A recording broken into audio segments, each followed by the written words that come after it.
What's up, everyone? We are back for the first regular episode of GameFace for 2019. It is episode 153 right here on Sifted Games at sifted.net. I know you guys may think it's really slow right now at the games. It is a little slow. Yeah. But maybe you're just looking straight at releases. Yeah. But we have plenty of games to talk about on today's episode. Some crazy topics to discuss as well. A lot of weird stuff has been going on in the industry. 2019 is not even 2 weeks old, and it needs to slow down. Already. Yeah, absolutely. A couple things we want to talk about before we get on with the show. First of all, we are having a summit on Thursday, the second Sifted Summit. And basically we're going to invite everybody in who wants to give any kind of input on the future of Sifted. We are looking at completely revamping our Patreon, creating new goals and things like that. And we want your input on all that stuff. So keep an eye on Sifted's official Twitter account at Sifted Games. And we'll kind of set up a time for you guys to join us here on Twitch to go through it all. Low frills, not entertainment. It's all about us getting together and putting our heads together and try to figure out the best way forward for Sifted. So keep an eye on our Twitter account, and we'll give you guys a time where we can all get together and discuss what we're going to do. Folks watching the show on YouTube, first of all, thank you. Second of all, it would be great if you guys could kick us some money on our Patreon. If you can't, a good way to make up for that is to help contribute to us through Twitch Prime. There are instructions on how to do that down in the description. It literally takes like 2 minutes if it's the first time. If you've already set up your account, it is one click and it takes like 2 seconds. So we'd appreciate it if you guys could do that, but really we would hope you guys would consider contributing to our Patreon because Twitch Prime money is great, but it's very inconsistent. It's hard to count on. Our Patreon is a little bit more reliable in that regard.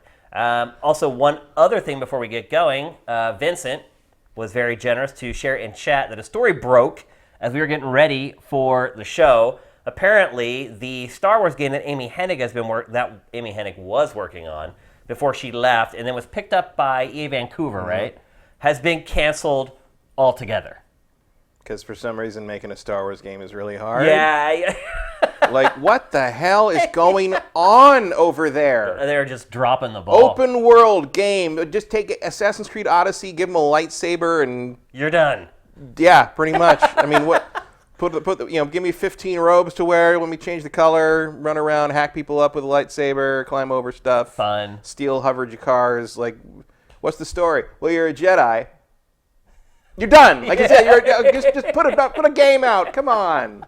Pretty ridiculous. What the hell? Yeah, and you guys probably know that Amy left, and they tried to salvage the project, and apparently they were unable to do so. Man, LucasArts used to put out like 5 things a year, and half of them were terrible, but they did it. Yeah. You know, they didn't care that much about quality back then. No, and every once in a while you get a great one. Yeah. And every once in a while you get the Clone Wars. Right. And, it's just it's fine. Like anything with life, you take the good with the bad. They can't all be TIE Fighter. Exactly. We know that. Yeah. So.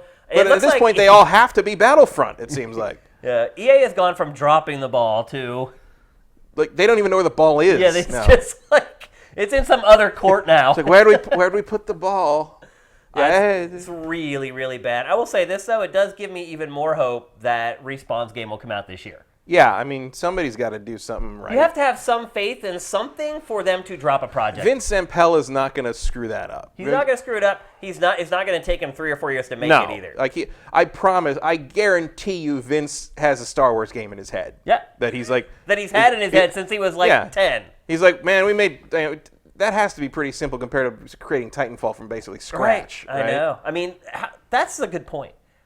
They're having to create hardly anything from scratch. The universe is there. The characters are there. The sounds are done. The sounds are there. The models are there. Yeah. It's all in Frostbite already. I never would have imagined when we heard that EA got the Star Wars license that it would end up like this. It's amazing. It's incredible what has happened. So there you go. Another Star Wars game off the block. I don't know. And now we're going to get, Battlefront 3 Maybe next Fallen year? Jedi is just about, this deal. It's like a thinly veiled metaphor for the EA Star Wars licensing deal. We're going to pay real attention to the plot in that game and see if we can pluck it out. I would absolutely not put that past Vince. I would not either.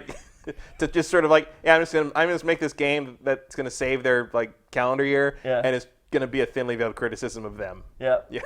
That would be very in character. Yep. Okay, so before we get on with the show, I do want to bring up one other thing. Sifted user Wally who has been on the site literally since the beta, gave us a huge donation over the holidays. And, we run the Sifted Patreon stuff throughout the show, but I just want to give him a specific call out because he donated a ton of money to Sifted as kind of a Christmas gift to us. So I just want to say thank you very much, Wally. We appreciate it very much. So, and actually, one more thing. We are starting the storm of the year here in LA. Meaning it's going to rain for more than 10 minutes. With the next 3 days, LA is supposed to get more rain than it got all last year. Yeah. So because LA's infrastructure is garbage, there is a real possibility the internet or the power could go out while we're doing this. So if that happens, wait for the archive. Yeah, sorry, we live in what is basically a giant 13 million person tent. Yeah. when it comes to the infrastructure. Also, when it rains here, it's like the world's ending. So yeah. It'll probably take me about 3 hours to drive home after this. Yeah, it's just potholes and Priuses skidding across the road. People freak out over the rain here. It's so sad. But anyway, with that, let's get on with the first real episode of GameFace for 2019. And we're going to talk first about a game that was released back in 2012. Wow. Yeah, it's hard to believe it's been that long. We're going to talk about New Super Mario Bros. U Deluxe. The increasingly inaccurately named New Super Mario Bros. Franchise. Right. When New Super Mario Bros. U came out, I think I recall myself saying, you could not come up with a dumber name. And then they did by adding the word Deluxe onto the end of it. There's a tradition there, DX used to be what they tack on like the Game Boy updates of the Mario Brothers. I remember the Game Boy Color had Super Mario Brothers DX. Right. Yeah, they've been using that moniker for a while. They should probably go back to the DX. I'd also like to thank, I think, Chris Kohler on Twitter who called out the whole Brothers Bros thing, which is the dumbest thing. I mean, there's a whole thing where like the younger YouTube kids call the game Super Mario Bros. And for a while I thought, oh, that must be like their nickname for this. But no, they think that's actually the name of the game. I'm like, no, it's Super Mario Brothers. It's a stylization of the title because if you shorten Brothers to Bros like that, you can make the title bigger on the arcade game marquee. Right. That was the reason they did that. Yeah. And they've just kept that. But it's not Super Mario Bros. It's not Smash Bros. It's Brothers. Yeah, I mean, we say that as a joke. If you insist on saying Bros, you also have to call it Der Mario and Donkey Kong Jr. That's the rule. Because that makes it just as much sense. I am down with that. I'm totally in line with that. So we're going to talk about... But I forgot this game came out, so I didn't play it. Yeah, it came out this past Friday. It seems like all Nintendo games come out on Fridays now. Friday. Remember they used to come out on Sundays sometimes. Sometimes, yeah. But this one came out this past Friday. I've been playing it over the weekend. I've been playing it for a few days now. First off, I think people are probably wondering, okay, what are the changes or the updates for Deluxe versus the 6-year-old Wii U game? Well, Bowsette, we know that. Yes, so you're going to see it right now. Peachette. There are 2 new characters that you can play as in the game. And that's pretty much it. Yeah. And it also they've includes, rolled in Super Luigi. Yeah, includes Super Luigi Super Luigi U, which qualifies as the 3rd worst title for a video game ever. That is rolled into this game as one package. And for those of you who don't remember, it's 84 extra levels, but it's basically like the Game Plus mode. It's a little more difficult. Yeah, it's almost like a Lost Levels thing. It's like expert mode. Because Luigi is faster. He slides more. He's not as responsive. So it's basically an extra mode to play afterwards for the people who really want to get good at the game or feel like they are good at the game. So that has been rolled into the package here.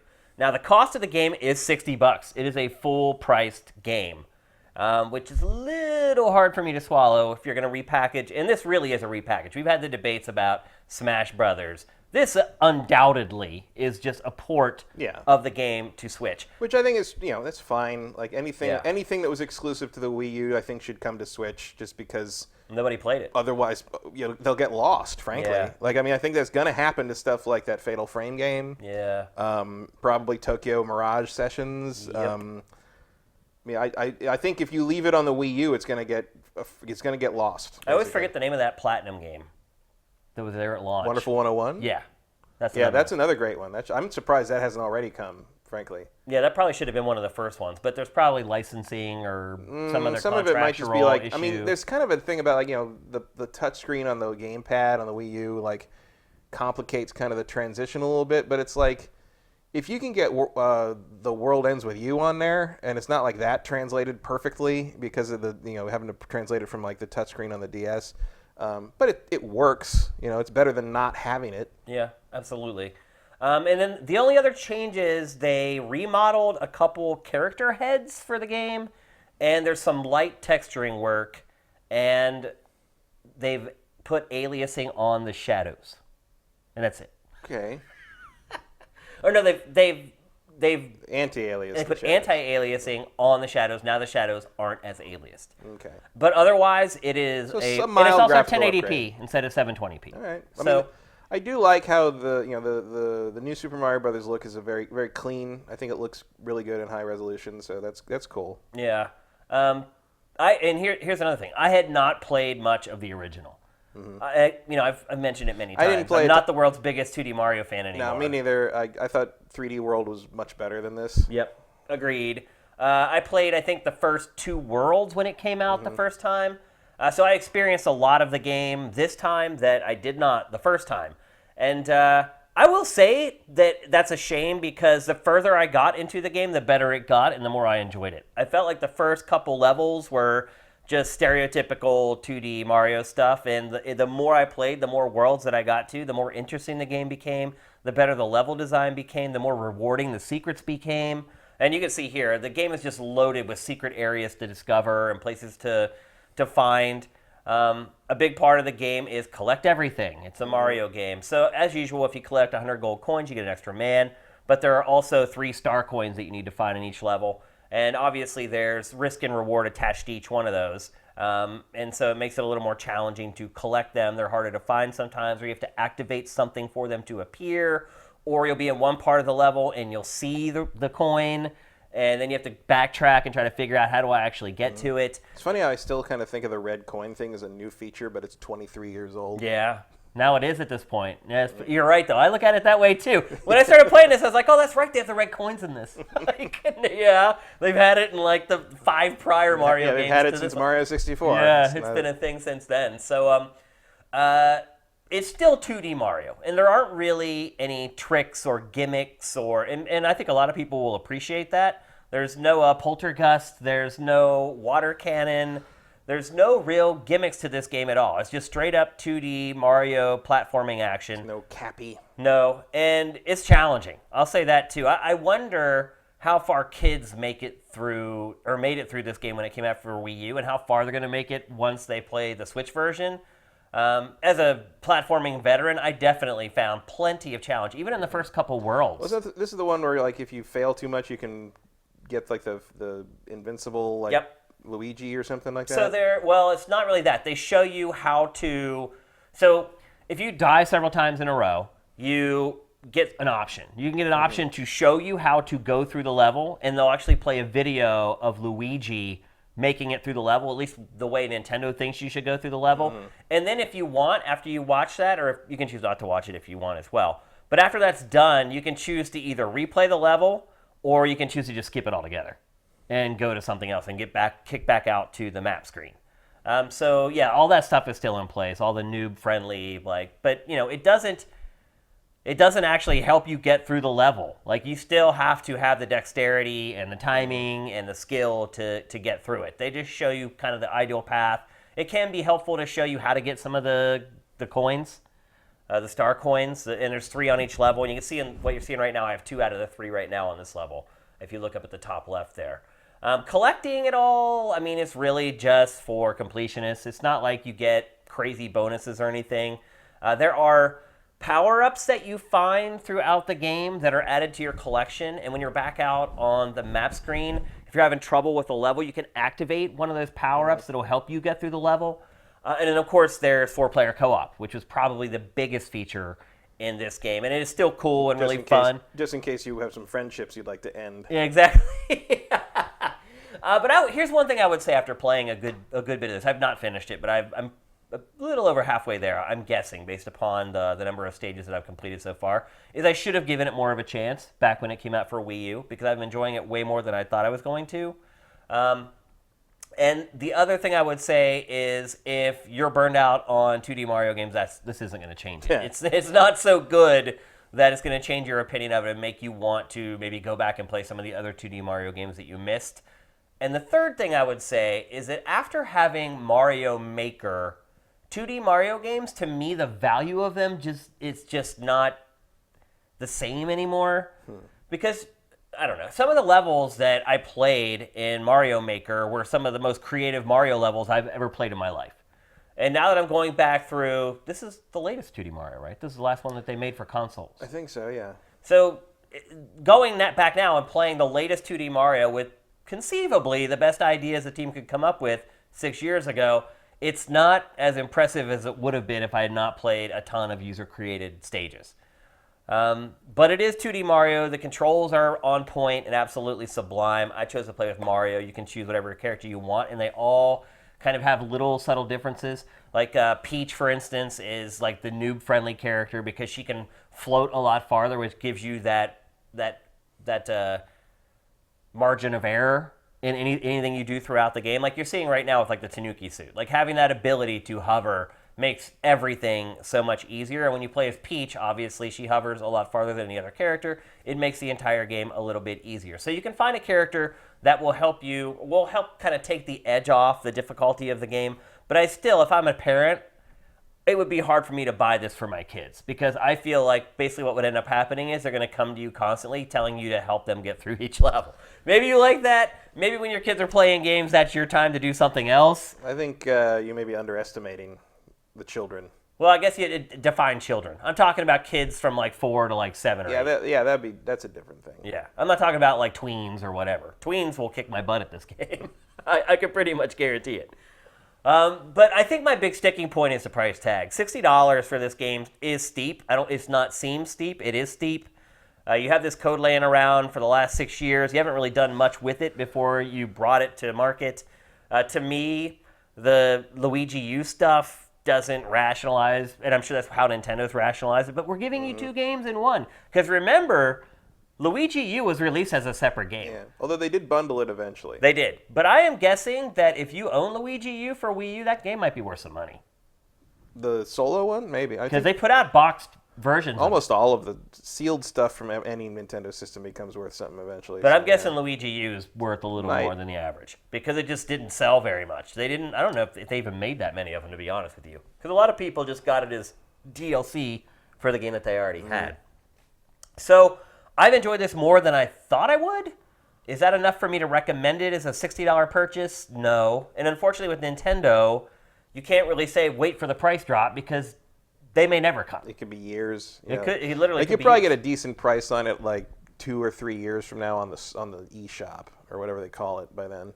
Because I got Super Mario 3D World on the Wii U for like $19 on a digital sale near the end of the Wii U's life. But because Nintendo does do some pretty decent sales once these things get old enough. But the problem is if you want a physical copy, the price drop is usually not there. And you go on eBay and they're almost the same price as new. Yeah. So yeah, it's hard for me to recommend this game. If you were really jonesing for a 2D Mario fix and you missed the Wii U and you haven't played one, maybe you played the last one on your 3DS or whatever, maybe I could... If you wait a little bit, you'll probably be able to get it for like $40, $45 on the major retail sites. Probably. Before it goes out of print. Yeah. Because they're going to want to clear this thing out eventually.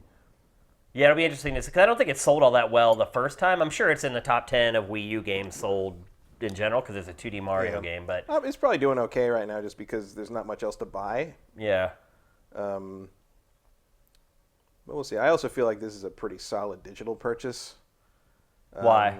Just because it's kind of an impulse buy, maybe, and like you've probably got. I'd say a lot of Mario fans probably have gift cards from Christmas or something, and they got the eShop points or something or whatever they are now. And is it not called the eShop anymore? It is. It's still called the eShop. Yeah.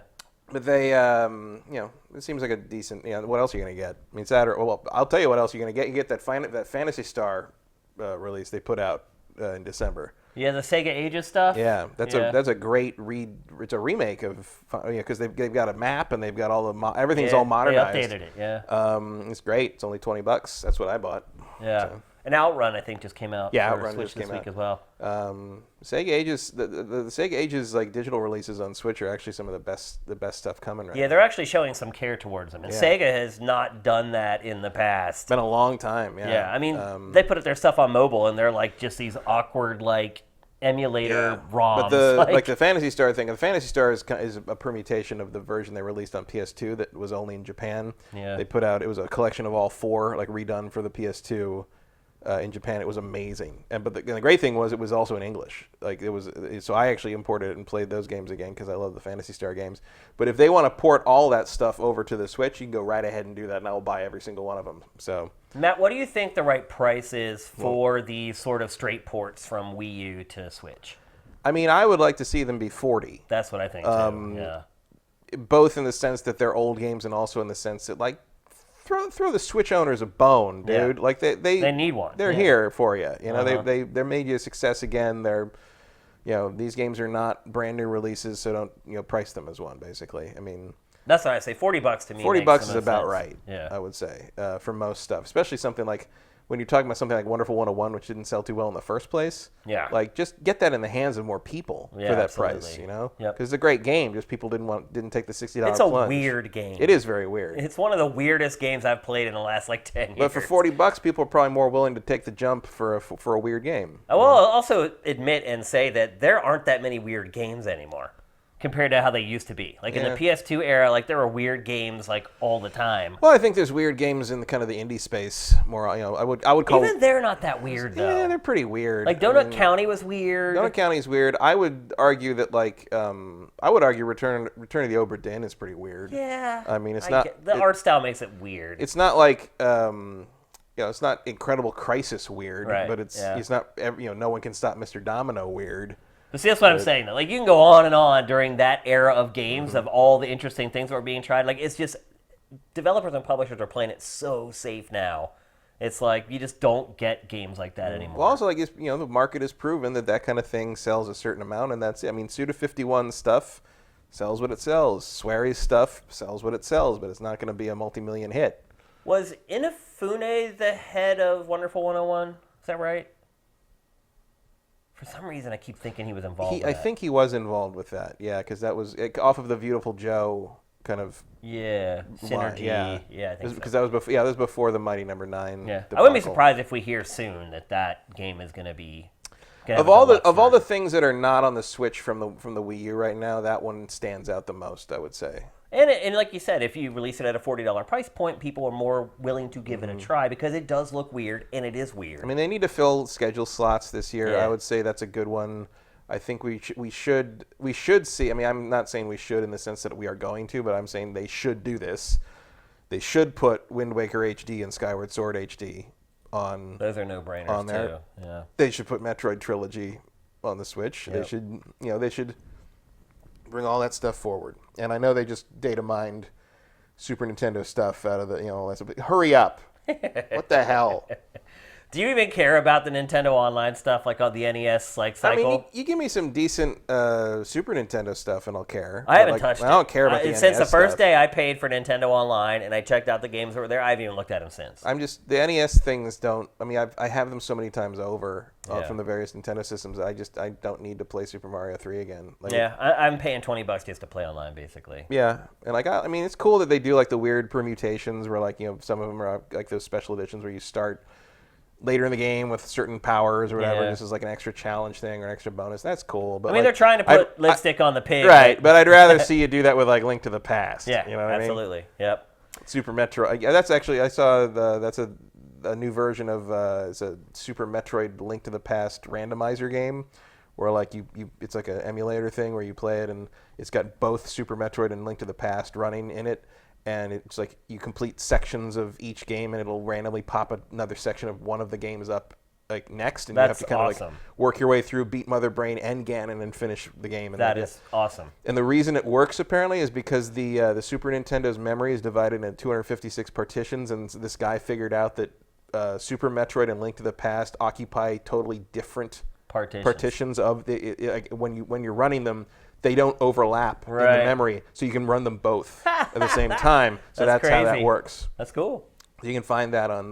You just do a Google search for that, and you can find it's pretty cool. We didn't tell you to get it. You got to know. You got to know Zelda real well, because it'll start you just somewhere, and like you got no sword. Like you got to go find your house and get the sword out of the chest. Like it's for experts basically. Sounds cool. It's neat. But we didn't tell you to go download it. But you don't have to take my word for it. Take the internet. All right, we're going to move on. We're going to talk next about what is undoubtedly the biggest story from the last week. And that is that Bungie and Activision have split ways, and Bungie is going to retain the rights to Destiny. This actually happened mid last week. Yeah. So we had a little bit of time to ruminate on it. Matt, what do you think is going to be the end result of this? Let's start with Destiny. What do you think is going to happen to Destiny? I think that's the end of Destiny 2 content, and we'll see Destiny 3 in 2 to 3 years. Okay, so you think 2021? 2021-ish, yeah. Because now that there's no Activision, Bungie can take as long as it wants. Bungie can do whatever it wants. I mean, I don't know if they'll hook up with somebody else or if they'll just like fund it on their own. I'm sure they'd prefer to fund it on their own. I would not like. I feel like Destiny 3 might not be called Destiny 3. Really? Like I think they might call it like Destiny Subtitle. Something, and that will just be the platform. Interesting. Forever. Like they'll just keep updating that forever. Because I feel like they don't necessarily want to keep selling numeraled Destiny games, because the deal that Bungie made with Activision was completely unrealistic. Yeah. It was basically they had to put out 4 games in like 8 years. Like they had 2 years to make each game. And as soon as the first Destiny was delayed, it was like dominoes. Yeah. And there was no way they're going to hit the target on all the rest of them. And what a weird style of game to do that with. Yeah, I mean, that's the last genre. You would say, hey, let's put out a game every 2 years. Especially from the Activision wanting that. It's like, you guys did, indirectly did World of Warcraft. Yeah. Like, Destiny should be done by that model, not by... I mean, in the end, it's kind of good they didn't, because Destiny 2 needed an overhaul from what 1 was that didn't quite work out. But again, you could argue that... But see, that was forced out. Yeah, it became kind of because it was part of the deal and how that worked. And so they were looking down the road, and they're like, wait, we have to get 3 more of these out in the next, 7 years? Like, how are we going to do that if we don't put this one out right now? What are we, EA making Star Wars games? Come on. And to be honest with you, I think that's probably what happened with Destiny 2. It was better, but you could tell there was still stuff with it that they probably would have preferred to get right before it was sent to retail. So my guess would be that they will make the Destiny they've wanted to make, and it will be a platform they can build on for as long as they want to keep making Destiny. Like, I don't think you're ever going to see another Destiny. I don't think you're going to see Destiny 4. You know what I mean?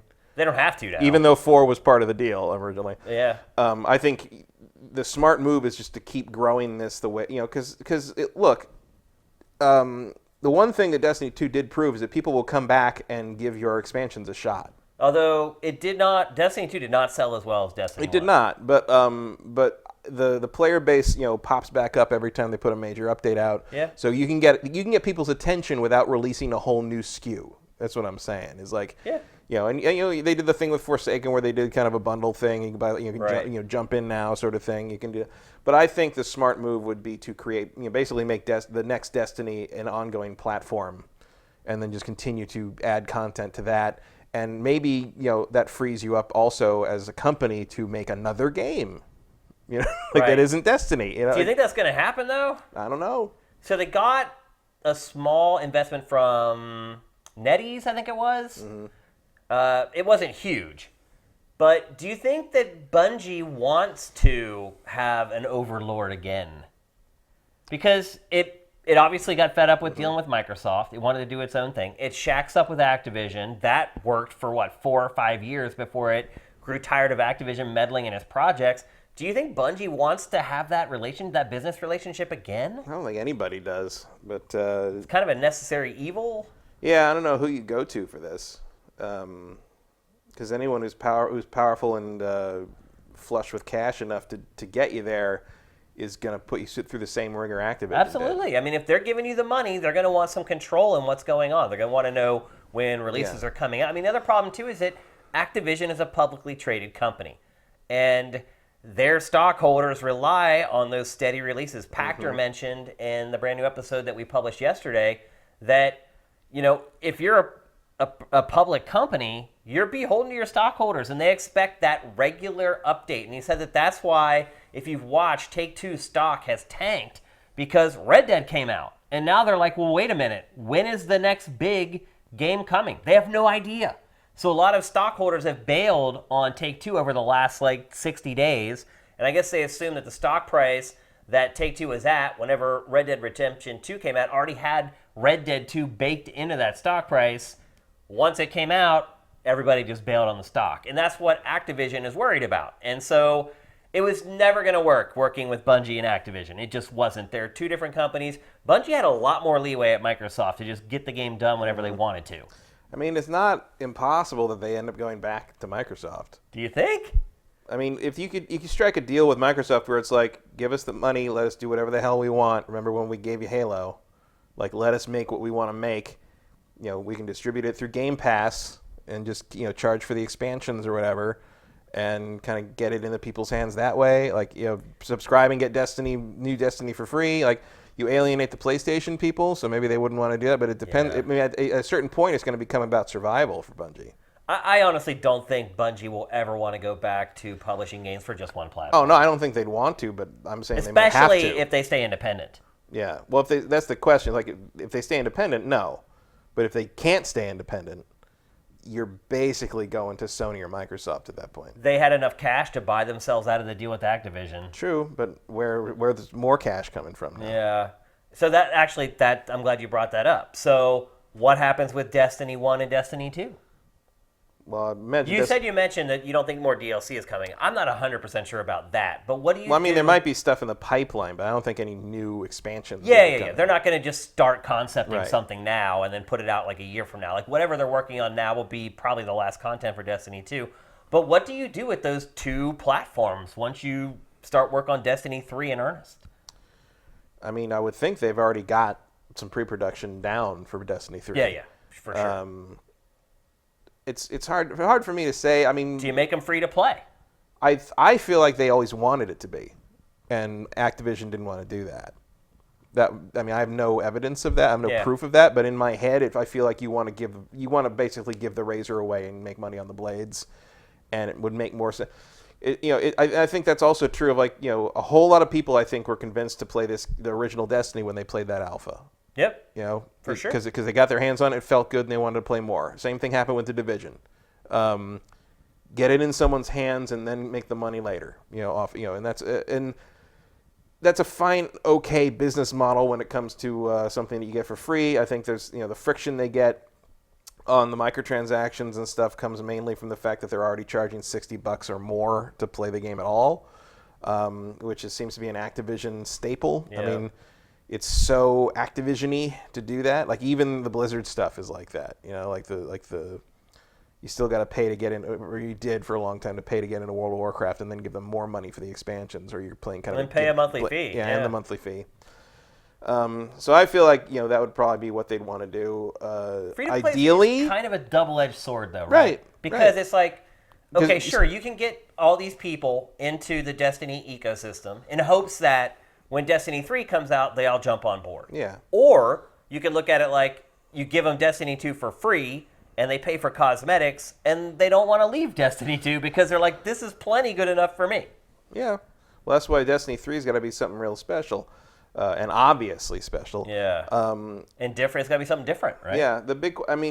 Frankly, I would want to move on from Destiny if I were If you were Bungie, you would just trash Destiny altogether. Well, no, I wouldn't, because I think you don't want to start over from scratch on something else you then have to sell as something that people care about. But building that brand, that IP, that's a lot of money, a lot of effort. But as someone, as a player, I would be more interested in something new from them. But I know I'm not going to get that. Yeah. I've never enjoyed Destiny even half as much as I enjoyed the best Halo games. No. I think that Destiny 2's campaign felt more like Halo. It did. It felt like it was from the same people who made Halo. Agreed. In the way that like Titanfall 2's campaign felt like it was from the people who made Modern Warfare. Yeah. It was a good thing. But I still don't find the universe of Destiny to be particularly compelling. Me either. And it's confusing to me. I don't understand. I think they need to reinvent things on a fundamental level that of everything that is not pointing guns and shooting them. Yeah. Like why do I have all these ships that I can use when all they are is a loading screen? Yeah. Like why like running around doing these kind of mundane things in the hubs is like fine, but what's the point? Like I feel like there's all these sort of like weird like creative or like feature dead ends in the game that sort of like are just sort of you're just supposed to like look at them and sort of ignore them. And I feel like Bungie's never done what they really want to do with this thing. And that's what I'd like to see them sort of realize what's in their heads for this game, because I feel like we still haven't gotten that. You got to remember too, Bungie has a bunch of old IP lying around that it could do stuff with. It's got Oni and. No, I don't think they own that anymore. Oh really? Does Microsoft own it? No, they sold Oni and Myth to somebody. Did they? They still have Marathon, but they don't have. I think they still have Marathon. Interesting. I thought that they did. No, they got. Well, then they're really SOL. Then they sold. That's all that. They Destiny's definitely all don't. They have. Unless Oni reverted back, they definitely sold off Oni and Myth, which is too bad because I would love to see another Myth game. Although then again, I would not want to see another Myth game without Marty O'Donnell's music. Right. Well, there are rumors that he's starting to work on Halo stuff again. Yeah. Which is really good news for Halo. It is, but it's not going to help Bungie. There's no way he's going back to Bungie. Not after that. No way, and I don't blame him one bit. I mean, we might be looking at the beginning of the end for Bungie here. That's what I'm wondering, yeah. Like, it would take like 4 to 5 years, but like, I wonder if they're ever going to find their feet on this. Who do you think initiated this? Do you think it was Activision or Bungie? I think it was Bungie. Do you? Yeah. I mean, I don't think Activision was happy with any of this. I feel like Activision was probably like, this is not performing up to what we were expecting it to be when we hired the guys who invented Halo to make us games. Also, you're like 2 games behind. Yeah. Like here, and I feel like it was probably initiated by Activision in terms of like, hey, this isn't working. Like you're not, this contract is not being properly fulfilled. But I suspect it was Bungie who said like, all right, well then let us go. We'll buy ourselves out. Like, that sounds like a very Bungie thing to do. Like, I'm surprised I'd Activision agree with that, would. Financially, it's hard for me to get to the place where Bungie would say, "Yeah, we're tired of this warm bosom that Activision gives us to nestle up to." Bungie's corporate DNA is very rebellious and very. Not that like a whole lot of the original guys are still there, but like. I guarantee you they chafe at every note Activision gives them, and like, I'm sure. And I could see them, thinking that because of the strength of what they do and how they do it, the brass at Bungie could think like, we don't need you, and if we ever do get in trouble, almost any other publisher in the world will snap us up and save us. I'm not so sure about that though. I don't know. Like, I mean, Activision's management style is so kind of widely like snorted at by even like other major publishers. Like there's sort of that, I think that's one of the, like we said last week, I think about Fallen Jedi, it's like talking about the Star Wars license. It's like, why would you go to EA? Well, because there's only like 3 publishers who have the size and clout to make what you want scope-wise in these Star Wars games. And it's basically, Ubisoft wasn't quite there at the time. They are now, but they weren't really quite. You saw it happen. You saw it warming up in 2012, but they weren't the juggernaut quite that they have become now in terms of just constant output of that level of, if production value, if not quality, depending on how you feel about Ubisoft's games. But Activision is definitely on that level. But I think it's just sort of universal that you look at Activision and you're like, God, I don't want to deal with that. Like, and Activision becomes such a small. They're not a small publisher because of the volume they deal in with, but they don't put a lot out. Yeah. They put out COD and they put out Blizzard stuff. A lot of remakes. And they put out Crash remakes. Right. That's it. Spyro, yeah. And so like I mean, Activision's publishing Sekiro. Yeah. which is very Little weird for odd, Activision. Yeah. It's very, very weird. Like, there's sort of that feeling of, like, you sort of assumed that was going to be, like, Atlas. Right, Yeah. Or some Japanese publisher. Definitely not Activision. But, like, yeah, I don't know. Like, I feel like Activision was kind of like, we're still having trouble with this, and Bungie maybe, I feel like Bungie's probably the one that proposed the nuclear option. I mean, ultimately, Bungie did not live up to a contract it signed. And there were other ways to get out. I mean, you could, like, shut the whole thing down, or Activision could be like, we are going to assume direct control, if I may be allowed a Mass Effect reference. Yeah. And Bungie, I'm sure, wouldn't want that. I'd be very interested to find out how this solution ended up being the one Activision agreed to. Yeah. Unless they just absolutely did not want to deal with this Destiny shit. It's probably anymore. just lesser of several evils. Probably. It's like, wait a minute, you're willing to buy yourself out of the contract and we don't have to take you to court and spend $4 million on lawyers' fees and drag this through the press again. I mean, there's because look, Activision already went through this with Vince Zampella. Yeah. And the whole Modern Warfare thing. There's a real interesting Jason Schreier book in here. Yeah. Someday. I'm sure he'll probably end up uncovering all the details behind this. But yeah, I'm not convinced that it was Bungie that bailed, though. I think it may have just been like, I feel like it was a come to Jesus moment where they both got together and they're like, okay, let's talk frankly about what's going on here. You're not satisfying your end of the contract. We love you guys, but this isn't working for us financially. What can we do? That doesn't sound like Activision to me. It sounds like Activision would be demanding what explain yourselves or solve this. But they've been working with them for 6 years. They don't really have to explain themselves. At this point, Activision knows what's going on. It knows why it's taking forever for the games to come out. But I know people who have worked for Activision for longer than that who can tell you tales of like. That's how Activision behaves like a monolith. Activision, it is a cold-blooded corporate America. Yeah, absolutely. It is. Kotick didn't get where he is by having a touchy-feely management style. No, definitely not. If the brass of Activision comes down on you, you are basically the eye of Sauron is quite literally on you. So I wonder whose idea it was for them to buy themselves out, but it feels like. That is a move that empowers Bungie, and thus it doesn't sound like something Activision would propose. It doesn't even sound like something Activision would agree to. But I think the internal politics of it may have just been more expedient, and also maybe you had it like you say. Maybe there was a thing where it's like, okay, I mean, you could try to assume direct control of the projects, but we're going to legally go after you for that. I think you may be right that like the Call of Duty lawsuit sort of made Activision a little gun shy about playing hardball with another and I think second they just party got together developer. And they said, hey, how can both of us get out of this? Yeah, hey, let's not create that again because that's years and years. And Activision lost. Yeah, and ended up having to pay those guys like hundreds of millions of dollars. And if you're in the situation where like Bungie has to do that and has to pay legal fees for that, they definitely would have to jump to another publisher just to stay afloat. Yeah, just to use afford their legal team basically. So yeah. So this is definitely the best outcome if you're Bungie.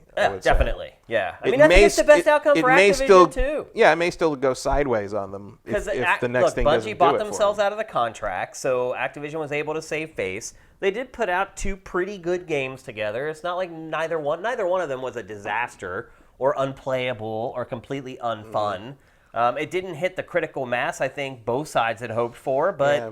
I do think it's weird that so many people seem to think that like the microtransactions in Destiny are entirely Activision's idea. Right. Yeah. Because that's just It's easy to say that. Most hardcore gamers hate Activision. I mean, let's just be honest. But like, the nature of the game is that's how you keep it going. Yeah. Like, that's the whole point. Absolutely.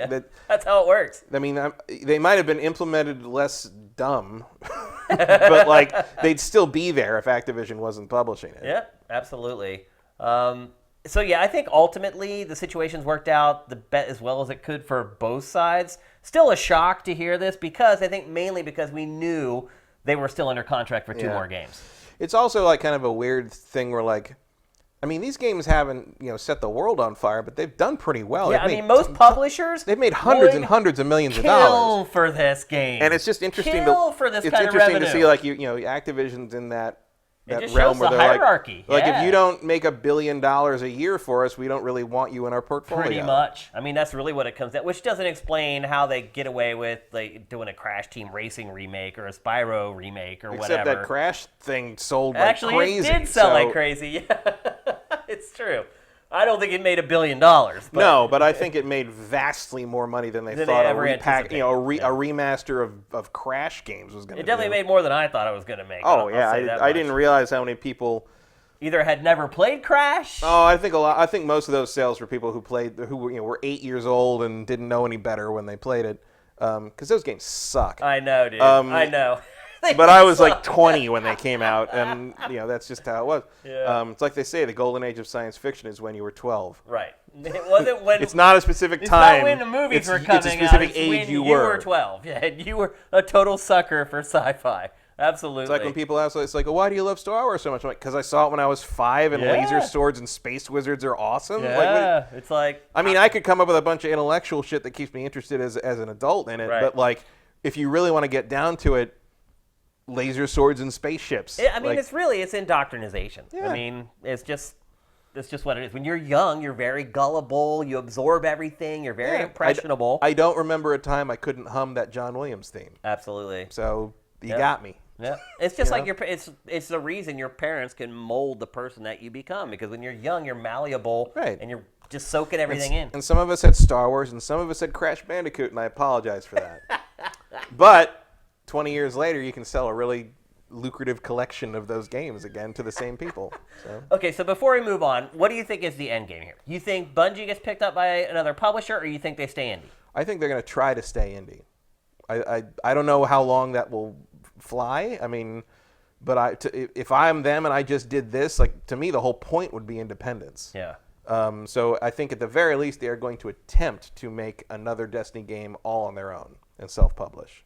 I'd agree with that. I think, again, I don't think that they buy themselves out of this contract if they just wanted to go shack up with another publisher. Right. So I agree 1,000%. I think it's going to be because at that point you basically bring in the new publisher to help buy you out of the old contract. I think Bungie will take investment from someone. Oh yeah, absolutely. But the way it'll be written up is whoever invests gets X amount of the profits of the game. They don't own the IP. They don't take over the IP. You're profit sharing, and maybe you get some like placement at the beginning when they start the game up. You get your logo there. They have no creative input on the game. Basically, they're saying, look, if you give us money, you're trusting us to make a great game because you're going to be incentivized to let us do our thing because you're making all your money based upon how it sells. Cut. So maybe you can have the Iron Banner tournament brought to you by Gillette, or something. Or whatever. Yeah, like something like that. I think will work. So I think Bungie absolutely puts out Destiny 3.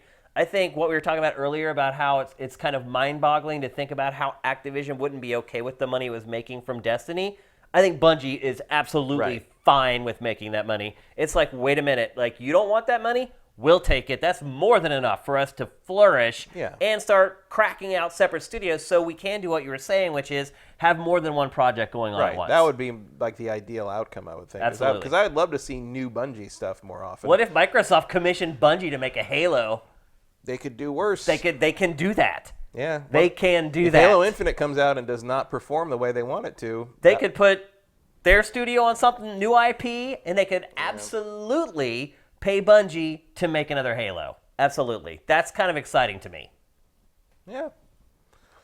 It'd be neat. And I wonder, though, does it matter anymore? Because it's like you talk about Rare, and Rare Nintendo sells Rare, and then all their talent leaves and goes scattered across, and then they're never the same anymore. Maybe. Bungie, kind of the same deal. Bungie's sort of the same deal, but like we'll see what the developments are. But if Bungie does manage to remain independent and is able to start making this game the way they've always wanted to make it, which I feel like they have been prevented from doing in various ways by Activision, you could attract some of that talent back. Like, if you're like, hey, we're getting the band back together. Getting the band back together, and we fire the manager. Like, that could be an appealing thing. It's true.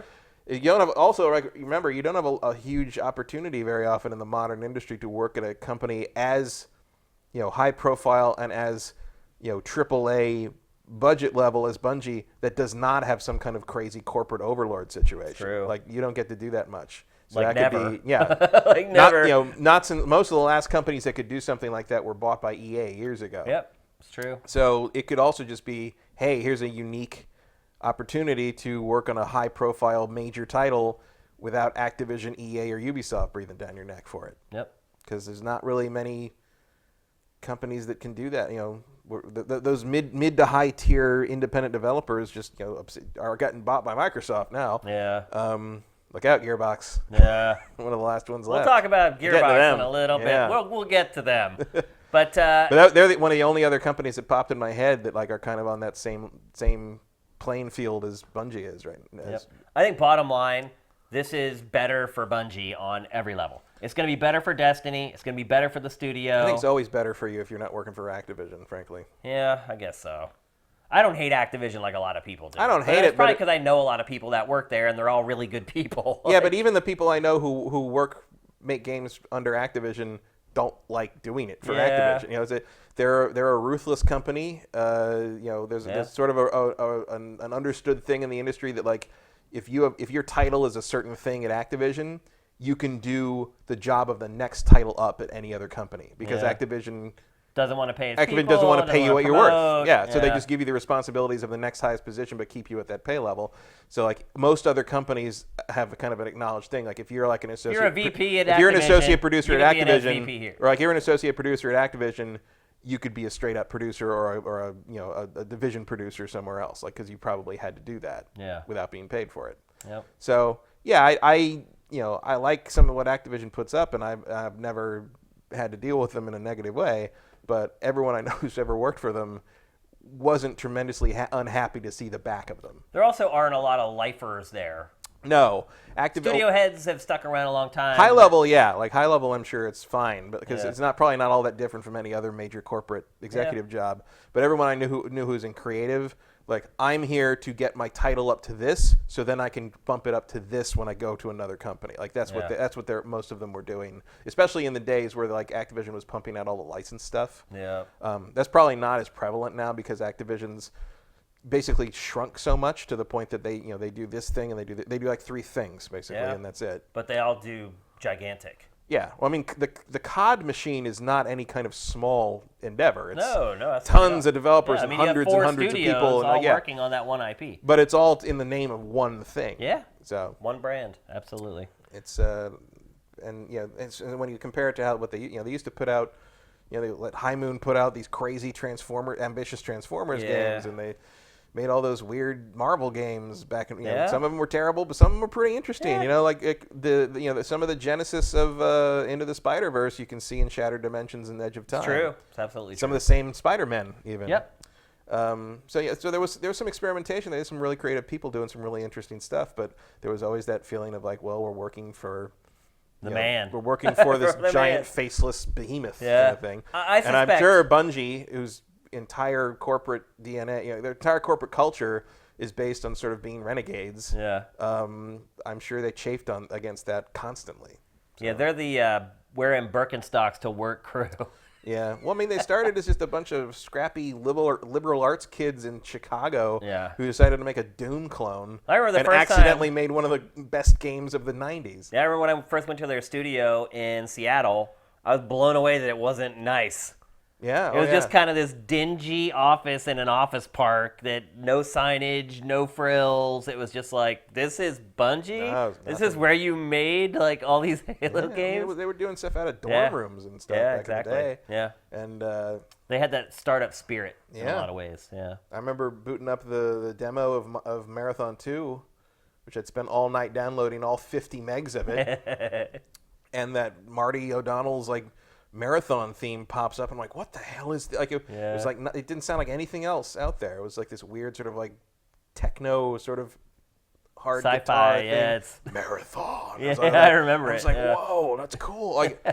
There wasn't anything else like that. Yeah. Then, I mean, there wasn't really anything like Halo when it came out. I mean, it was a first-person shooter, but just the aesthetics of it, the way they handled kind of its sci-fi angle was very unique. Well, it wasn't unique because it was Marathon. Right. It was, the Halo originally was basically a Marathon It was, spinoff. yeah, like an RTS. And they do more or less fit in the same universe, even if like they wouldn't really ever commit to that. Yeah. But the frickin' Marathon symbol showed up often enough. It did, yeah. But Bungie today is a different beast. But like I always appreciated they came from this scrappy place, and everybody made fun of the whole like Microsoft putting Halo on the Xbox, like because that was the other thing was like. Because they were Mac only developers. That's the thing is like a lot of people have never played their early games because they're only on Mac. Yeah. And they're really good. I had a Mac back when I was in college and played all those things. And they're Myth is a great game. They actually did do Windows versions of that eventually. But when they got bought by Microsoft, the Mac gaming community, what there was of it was like betrayal. Well, I mean, back then too, the Apple versus PC thing was like huge. I mean, there used to be TV commercials about it, like Mac versus PC, which was always, even as someone who's used Apple stuff since like '86, that was not a war. There was.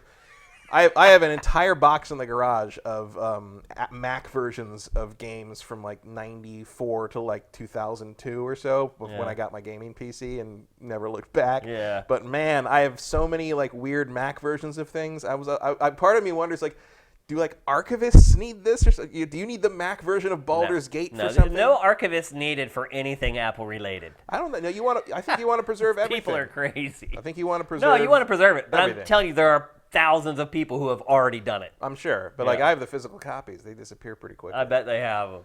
But someone out there, somebody needs a Mac OS 7. I don't even remember System 7. They call it System 7. Yeah, it wasn't even OS. System 7 version of Aliens versus Predator 2. I'm your Mac. Got you covered. I got you. So my guess is we hear more at E3. I think we'll find out what's going on with Destiny 3. We'll find out. Maybe we'll hear about some investment. We get a Bungie then. Direct. Yeah, I think we'll hear about maybe investment before then. But I think we'll hear what's going to happen with Bungie's actual IP, brands, and projects around E3. That's my guess. I'm curious what IP they still have. Destiny and maybe Marathon. I don't know if Marathon became Microsoft's. Myth, maybe. No, they don't have Myth. They sold Myth off before they got purchased by Microsoft. Okay. Oni and Myth they sold off before Microsoft. Who would have bought Oni? I can't remember who bought Oni. It's like, but Oni, whoever put it out on PS2, because Bungie wasn't involved in that. Right. Yeah. Myth they sold off maybe even before that, because the third Myth was not by them. Well, they probably figured we need to sell this off now because otherwise Microsoft's going to sell it and make all the money from it. Maybe. I mean, yeah. I don't. The Myth sale was kind of weird, if I recall. Like it was before, I think, this being sold to Microsoft. I wonder if the Myth sale was because they needed cash. I don't know. Yeah. Because then I can't remember who they sold that to. Maybe Take-Two. I think Take-Two owns Myth. I don't know if they own Oni as well. Interesting. So there you go. It's a bad breakup. Yeah. But not really that bad. And let's not forget that their version, when they made Myth 2 for Windows, there was an error in it that caused it to uninstall your computer. I did not know that. It was one of the earliest. How do you uninstall your computer? I don't remember the details, but it was one of the earliest penny arcades. Does it like wipe Windows or something? Yeah, pretty much. Instead of uninstalling Myth 2, it just uninstalls. I think it just uninstalled like the Windows. Like directory. the operating system. It just just deleted everything. Oh my gosh. There's one of the earliest penny arcade comics, like maybe like the second or third one. Has them running out of the house, and the house explodes, and Tycho says, "I told you not to uninstall Myth 2." That's pretty good. Which is that just made me laugh more than any penny arcade has from the last since SIFTD launched. They're really on a bad run. Yeah, they used to be amazing though. Yeah. I mean, the one even during the GT days, their comics were great. What was the one where they did State of Emergency, the original State of Emergency one, and like I don't think I remember that one. Gabe bought it and like is playing it and Tycho's like, this is ridiculous, this is stupid. And then like 8 hours later, it's like Gabe's like, it's like, I don't know why I'm still playing this. Maybe I could just tape the button down. And then it cuts to him trying to return it at the GameStop, and the clerk's like, you just bought this yesterday. And he says, I'll buy you yesterday. That doesn't even make any sense. And to this day, Sessler and I quote that one. I'll buy you yesterday. Anything's happens like da-da-da-da-da, I'll buy you yesterday. And I'm like, that doesn't even make any sense. Like that's everything. Anything imaginable. So we still reference that one. Yeah. That was old Tech TV days. I will say I am happy about this news. I think it's great.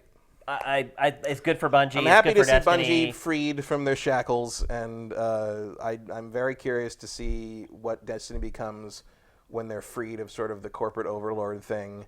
And I hope they get the funding to give themselves the time they need to make it what they think that needs to be. I hope the ship thing finally becomes what it's supposed to. I've always felt the ship thing was like this weird dangling couldn't thing get it done. that like they wanted to do something with, but it never happened. Yeah. Like the idea of like some kind of like No Man's Sky-ish sort of flying back What and is forth weird to thing. be a space sci-fi franchise where you No don't space- actually fly the spaceship. Like at the very least, it feels like they intended that to be some kind of like gummy ship thing Right. at some point, like Yeah. where you have to like do a little like shooter sequence to get to from planet where to you're planet. going. Yeah. But just they would never have the time to do something that frivolous or unnecessary. Yeah. But like I'd like Maybe to they see do it. now. Look, I'm a big spaceship shooting fan, so I'd be into that. It'll be interesting too to see how much Bungie can talk about their time with Activision. Yeah. Because a lot of times when you dissolve these contracts, there's a lot of non-disclosure agreements signed, and they may not be able to say like, well, we wanted to have space combat, but we couldn't get it done, and blah blah blah. Well, the best way to say that is just to do it.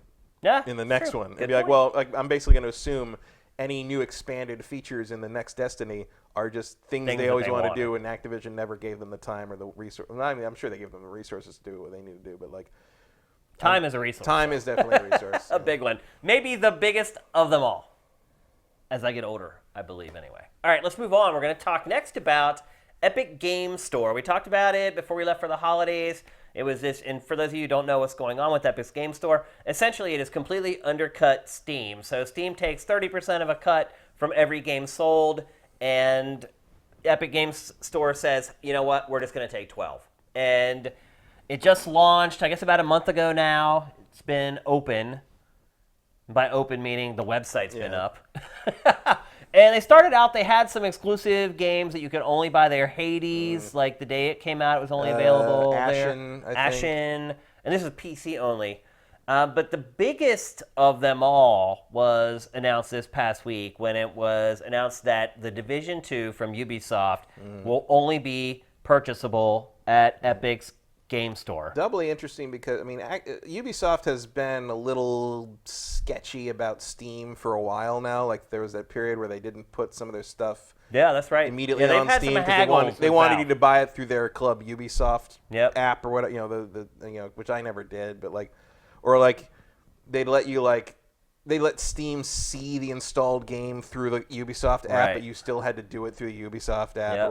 or whatever. And so it's interesting that they are now going to a different store instead of continuing to push their own, probably because nobody wants to do that. Nobody wants to deal with Ubisoft Store, yeah. No, I've got enough stupid platforms on my PC already. I mean, it's bad enough I got to have Origin on there to play SWTOR. I mean, that's kind of the question is, what is the saturation point for these services? Like, when do you reach a point where you say, I don't want to download another frickin' app. I don't want to have my credit card information on another website where the security may or may not be good enough to keep people from getting my information. Where do we reach the point where we're just like, enough is enough? Maybe that's where Ubisoft is. Maybe it got to a point where it's like, you know what?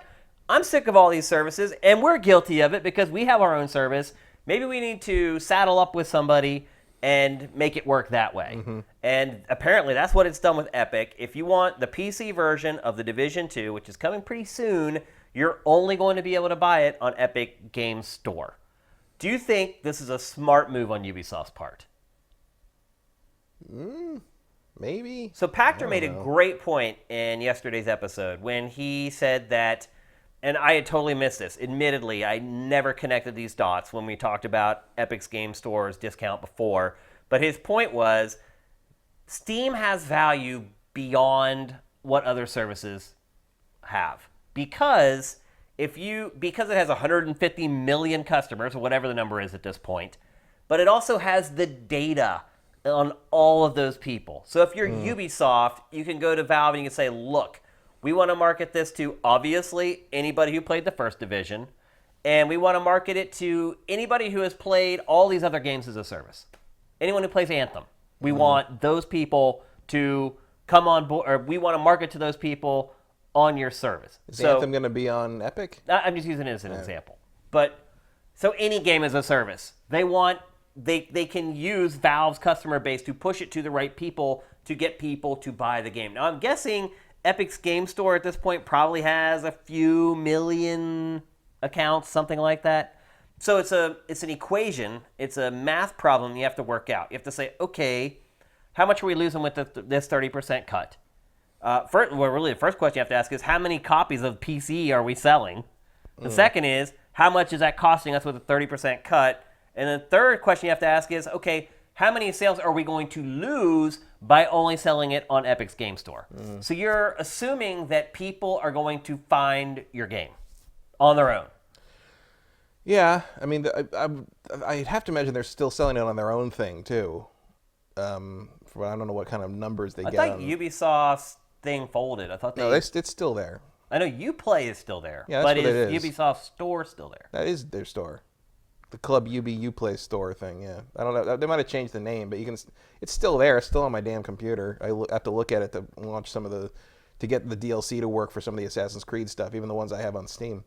But, no, there's still a store there. I'm sure they'll sell it through that if you want. I mean, I guess. I don't know. But what good does that do Epic? Nothing. Yeah, I mean, if you're going to let them sell it still on their store, you have no leverage then. You're not going to get people to come to your store. What store? Epic? Yeah. Well, that's Epic's problem. If you can buy it somewhere else. That's Epic's problem. Right, but that's what I'm saying. I don't think Epic would be dumb enough to sign a contract letting them still sell it on their website. I'm pretty sure you can buy the Division 2 on Ubi's own Maybe thing. Somebody watching can check. I thought the deal was exclusivity. I thought it was exclusive to Epic Game Store. I think it is exclusive if you don't want to buy it through Uplay. Huh. But I think that's the only other place if that's the case, I would not have signed that deal if I was Epic. No way. Yeah, I would want exclusivity. Vincent says you can still buy it through Uplay. Wow. That's really dumb of Epic to allow that to happen. Well, I don't think you can tell Ubisoft don't sell your own game through your own store. Well, what good is it doing Epic, though? It's not Steam. It's not on Steam. Right. But if everyone's just going to buy it direct from Ubisoft... I don't think they will. You think more people will buy it from Epic's Game Store that just launched a month ago? I don't know. Because what I was talking about earlier with Steam, whereas you have that data, Ubisoft has that data. A lot of people... Anybody who bought Division 1 through them, they can market... A lot of people hate Uplay. I don't know. It's a DRM thing mostly, isn't it? Yeah. Well, also just like some people don't like the clutter of having multiple companies' apps all over their computer, I guess. That's what I was talking about earlier. What's the breaking point where you're like, I can't download another one of these freaking things? Well, I mean, I probably hit that breaking point a while ago. I haven't added one. I haven't bought anything off the Epic Store yet. Yeah, me either. I mean, I'll probably get there eventually, but it hasn't been anything that really tempted me yet. I wish I could get rid of Origin and Uplay, but they're kind of necessary. Necessary evils, yeah. So back to the question. How do you think this affects the sales of The Division 2? You think it does nothing? Not much. I mean, you don't think it'll hurt them not being on Steam? Maybe. I mean, PC is kind of a bonus round, frankly, to most of the people, especially Ubisoft. Like, you're talking about 3 to 4 times as many sales on consoles. Oh yeah. So I mean, even look at Call of Duty. It'll sell 100,000 copies on PC. I mean, this thing is basically to me this is basically a test balloon. Basically. Oh, it's a litmus test for everybody. They're basically saying hey, let's see what happens if we do this, because we know we're going to sell a ton of this on console. We're going to sell a ton of it on PC through our Ubi store, and instead of putting it also on Steam, which what they usually would do is you'd also be able to buy it on Steam as well as Ubisoft's thing, and then you just connect it up through a code or whatever through the Uplay thing. Instead, they're going to say, well, if you don't want to buy it directly from us, you can buy it through this store instead of Steam. And they're going to see how many people bite on that, I guess, is the plan. It's a big risk. If I were Ubisoft, I don't test this with The Division 2. I test it with, Gone Home 3 or something. It's very risky to use a big-budget game as a litmus test. I don't know. I think you don't get the same kind of data unless you use a big-budget game. I think that's what Ubi's doing here, is they want to know the data. And the only way to find out is to do that. And since The Division was such a big console hit, I feel like they're not going to take a huge bath on this thing if the PC version underperforms by 50,000 copies or something, because it's not that big a part of their profit equation for this game, frankly. No PC version of anything is, if you're doing multi-platform stuff. Yeah. So I can see them just saying we are more interested in knowing the outcome of this idea than selling an extra 30 to 50,000 copies because we're on Steam instead. You know, I can see them wanting firsthand data on that. One thing I will say about Ubisoft is, in general, it is very brave. True. It tends to try stuff first, jump into stuff first. Yeah, that's the other thing. It let some random company in Japan stream Assassin's Creed Odyssey to Switch. Right. Like, they also, like, you know, they are bold about that, and they also have the volume to absorb. You know, should this go completely pear-shaped somehow, and just they sell nothing on PC because nobody wants it. I don't think that's going to happen. Yeah, I don't either. The worst-case scenario, they're like, well, half a percentage point. It's like we're okay. We'll just get, the next one will sell better. I mean, honestly, I think that it's just going to sell nothing on Epic Game Store. If it's still available on Uplay, I just think it's going to sell nothing on Epic. I don't see why you'd think that. So if you Google buy PC version of The Division 2. Ubisoft's link is going to come up first, unless Epic pays a ton of money to Google for favor in search results. I just don't think it matters that much. Like, and people like the Epic Game Store. People want to support it. They'll buy it there or whatever. I don't really know firsthand how the Epic Store integrates itself or whatever. Maybe the Epic Store will have a better deal at some point. You don't know. Like, it's because. I also don't boot up the Uplay app very often. I never have. I look at the. I open it when the game makes me open it, basically. Yeah. If I'm looking for a game to buy, I'm looking at Steam, or I'm looking at GOG, or I'm looking at Humble Bundle, and now I guess I got to start looking at Epic. But if people are already on board of the Epic Store, seeing that, and that's where they see Division 2, and then that's where they buy it. Yeah. It's sort of a permutation of the iTunes Store theory, where it's like, well, how do you stop music piracy? You make it like so easy to buy it legally that no one wants to go through the trouble of going to find a pirated version. And in this case, the pirated version is having to open that stupid Uplay app. Right. I think it's just like Ubi's going to see if this dog will hunt, and that'll be, then they'll move from there. Because it seems to me like Ubisoft is not a giant fan of Steam. Yeah. Because they've been so sketchy. They've been trying really hard to avoid it. The interesting part, too, will be if the data becomes available to everyone. Mm-hmm. Because a lot of publishers would love to get the data on how this game does on Epic. And if it does well, Epic wants that information out there. Yeah. If it doesn't do well, it doesn't want that information out there. And no matter what, Ubisoft doesn't want that information out there because it's the one who paid the price to get it. Right. Well, if you want to pay them the difference, maybe you could see the numbers. And now it's like the Division 2 sold way more copies, isn't it?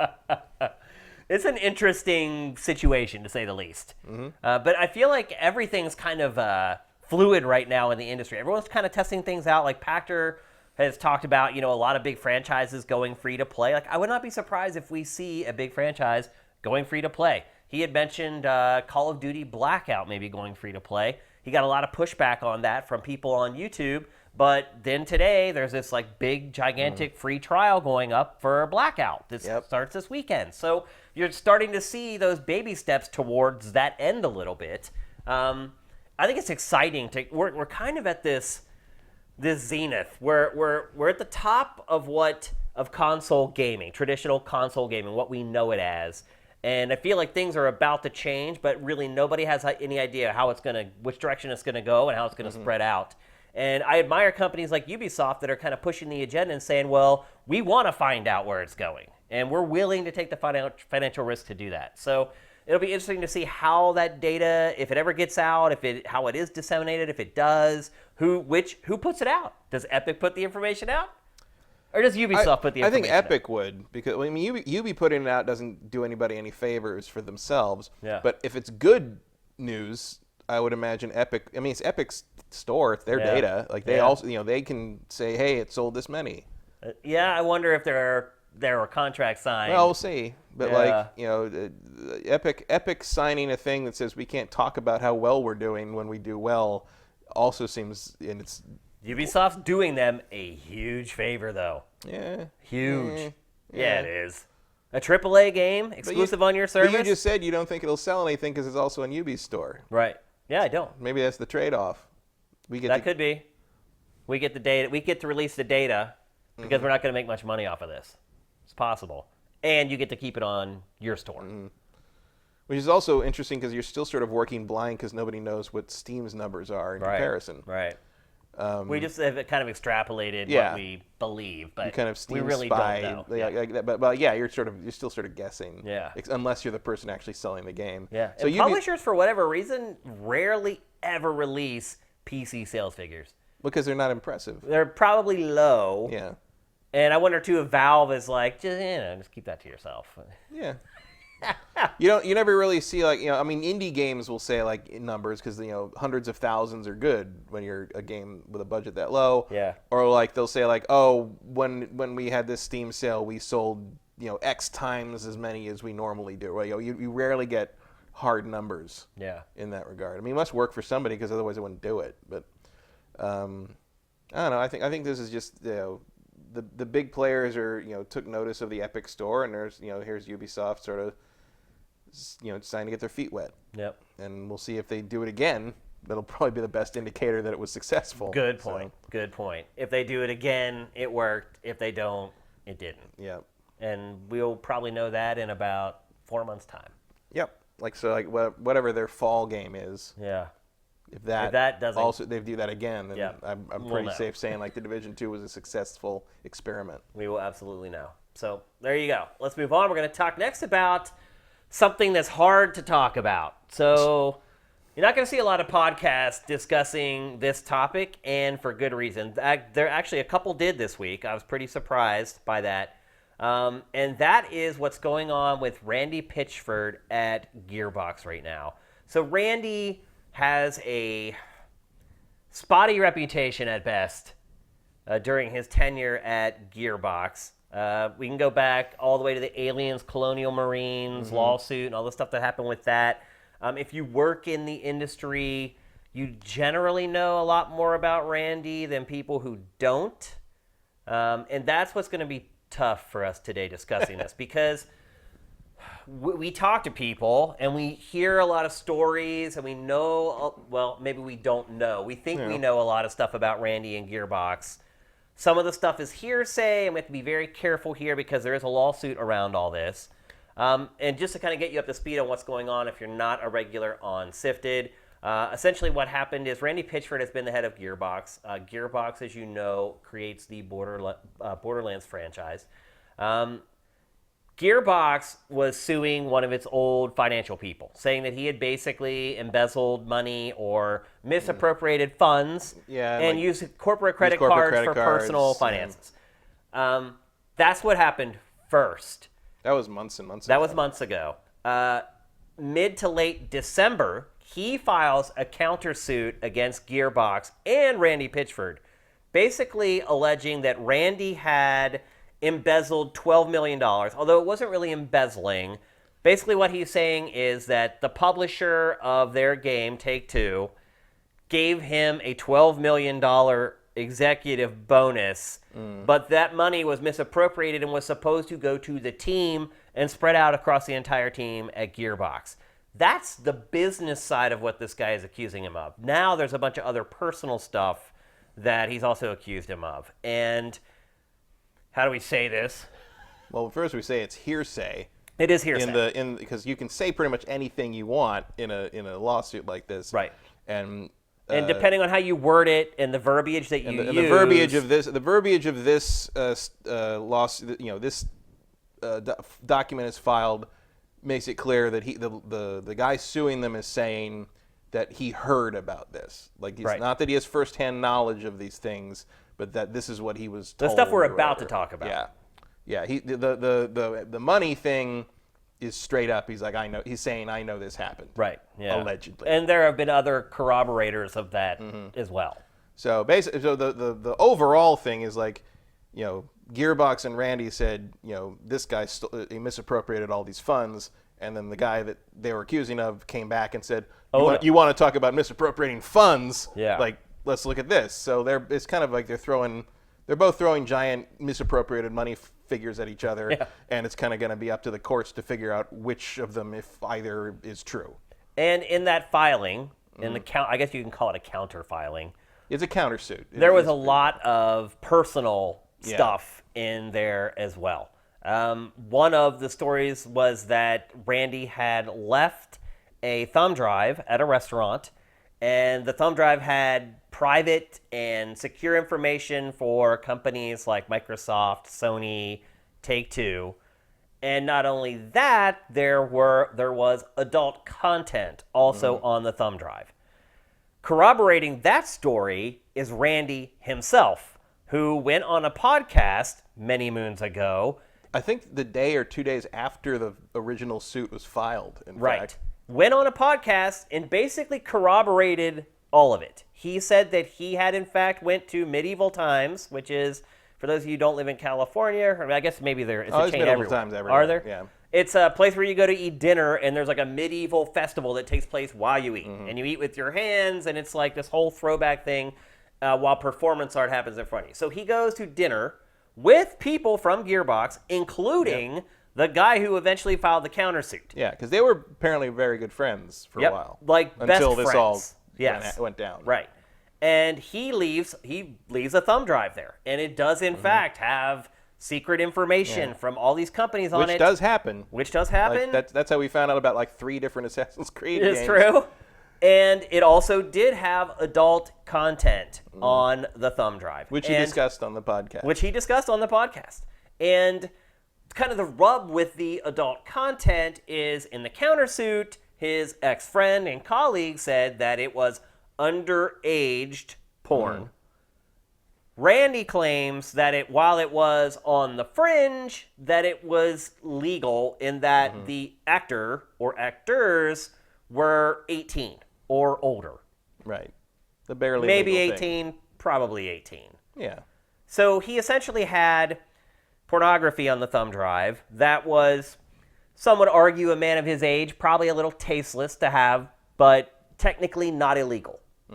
And it's interesting that this was thrown into the countersuit almost as like a character assassination ploy, because because like it seems like the underage part is in quotes in the filing, which allows the filing to be off the hook if it's inaccurate. And it's couched as it's hearsay, so it's like, I don't know this for sure, but I heard someone say this, and maybe someone should look into it. But the whole point is you say stuff like that because you want people to sort of associate that with the person you're suing, so that even if there's no merit to it, people associate that with that person. Yeah. It's a not a nice thing to do when you're going after someone for that. But it happens a lot. It does. It happens in pretty much every divorce filing. Yeah, like you throw in stuff, it's like, okay, well this is not a thing, we can't act on this because hearsay is not admissible or whatever. But it's already in the filing. When you're doing it to someone who's a public figure, it can have harder consequences. But you can see even like in the reports about the lawsuit, like at least Kotaku did not put that part in the lead because it's hearsay and they didn't want that to be the story. Right. But of course, stories take a life of their own. Well, it's still in the story. Yeah. And for the people who actually read the story, it doesn't matter whether it's in the lead but you or don't not. want that it's still there. you don't want that to be the whole story, because The you put crux that in of the it. headline, it's the only thing anyone's going to read. Well, you want to make sure you have facts in your headline Right. instead of hearsay.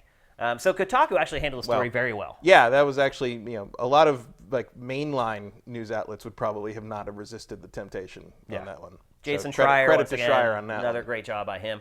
And then the other allegation was that Pitchford was having parties at a theater that were called peacock parties. And I think when you first hear that, it's pretty easy to kind of go to a salacious place. And then he actually went into detail saying that these parties were opportunities for adult men to expose themselves to minors. Which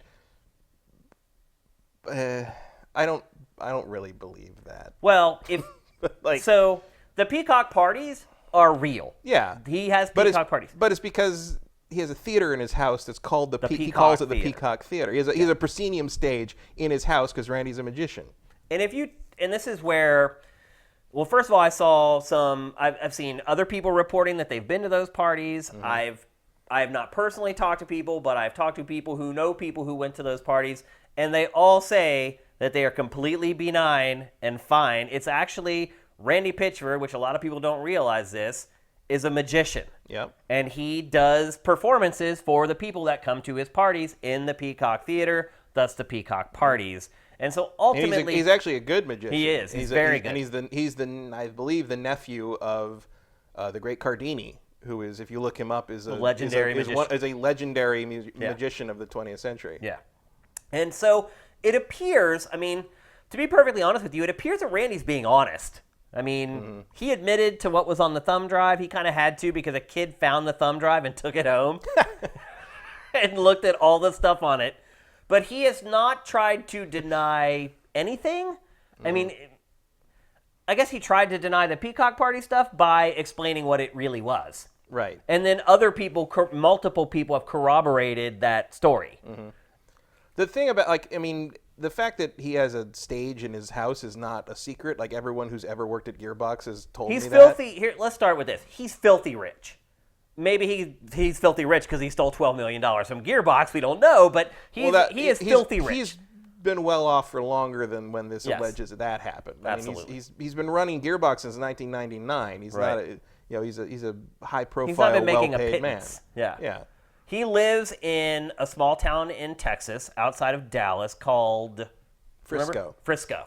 And according, as a San Francisco native, I know that town because someone's like, "Hey, I'm from Frisco." I'm like, "What do you do?" I'm like, "Oh no, Texas." I'm like, "Okay, yeah." You can't call San Francisco that. And look, here is some hearsay on my part. This is not fact. This is legitimately hearsay. Things that I heard other people say. And that is that Randy basically runs that town. He, first of all, employs a ton of people. It's a small town. Everybody knows him. He has been involved in redevelopment projects in the downtown. So he's kind of in cahoots with the mayor of the town. So much so that if you go to Gearbox, his wife has a huge cafe in the bottom floor of their building that allegedly they pay no rent for. So there are ties in the community with Randy. He's helping the community. They're helping him. It's like a symbiotic relationship between Gearbox and the little town that they're in. Yeah. Not an uncommon thing, really. It's not uncommon at all. But that is what I've heard, is that there may be some protection going on in that small town because of things that Randy and Gearbox has done for the town. And so no one's really 100% sure about any of the information that's coming out is legitimate or accurate or true. And by the looks of things, my guess is with this lawsuit, it probably never goes to court. There's going to be a settlement out of court. And that may have been the plan all along from this ex-employee / friend, is that... Ex-friend. Right. Like that's what I said, ex-employee / friend. And he knows that if you put this salacious stuff in the countersuit, you're basically signaling, okay, this is what we're going to bring up in court. Which is basically a dog whistle to say, hey, let's not go to court, let's settle this out of court, which is what I think the ultimate goal is of the countersuit.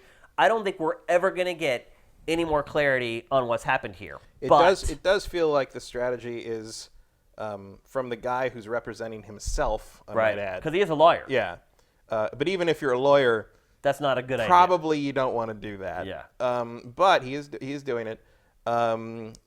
It really does feel to me, and I'm not a lawyer, but I do come from a family of legal stuff. It does feel like hey, let's settle this so we can make this go away sort of thing. Yeah, for both of us. Yes. Like we just can all be over if we just, just pony up some cash, sign this paper, and we all never talk about it again. Yep. But to me, there's irreparable damage that's been done to Randy Pitchford. How do you come back from that? I don't know. Like for one thing, I would say, don't settle, fight it. Yeah. Like take it to courts. Get it out there and do what you can. I mean, it's hard to put that genie back in the bottle. You can't. Not with the internet. No. Everybody jumps to judgment very quickly, and then that spreads across all the search engines and across YouTube, and there's nothing you can do about it. It's also to me, it's weird in the sense that, like, okay, so if all these things he's alleging, not the money, but like the personal stuff he's alleging. The sordid stuff, yeah. If you knew that, why did you wait until now to report about it? Like, if you know that shit, why are you not on the horn to the cops right away? Well, because before he was protecting a friend. Now that they're no longer friends. Well, guess what? You still don't look good. Yeah. After, I don't know if he thought through what that implication is. Well, I think he was at a dead end. I mean, He wasn't going to get any money. He's being sued. He's probably going to end up having to pay a ton of money. He's backed into a corner. He's not rich like Randy.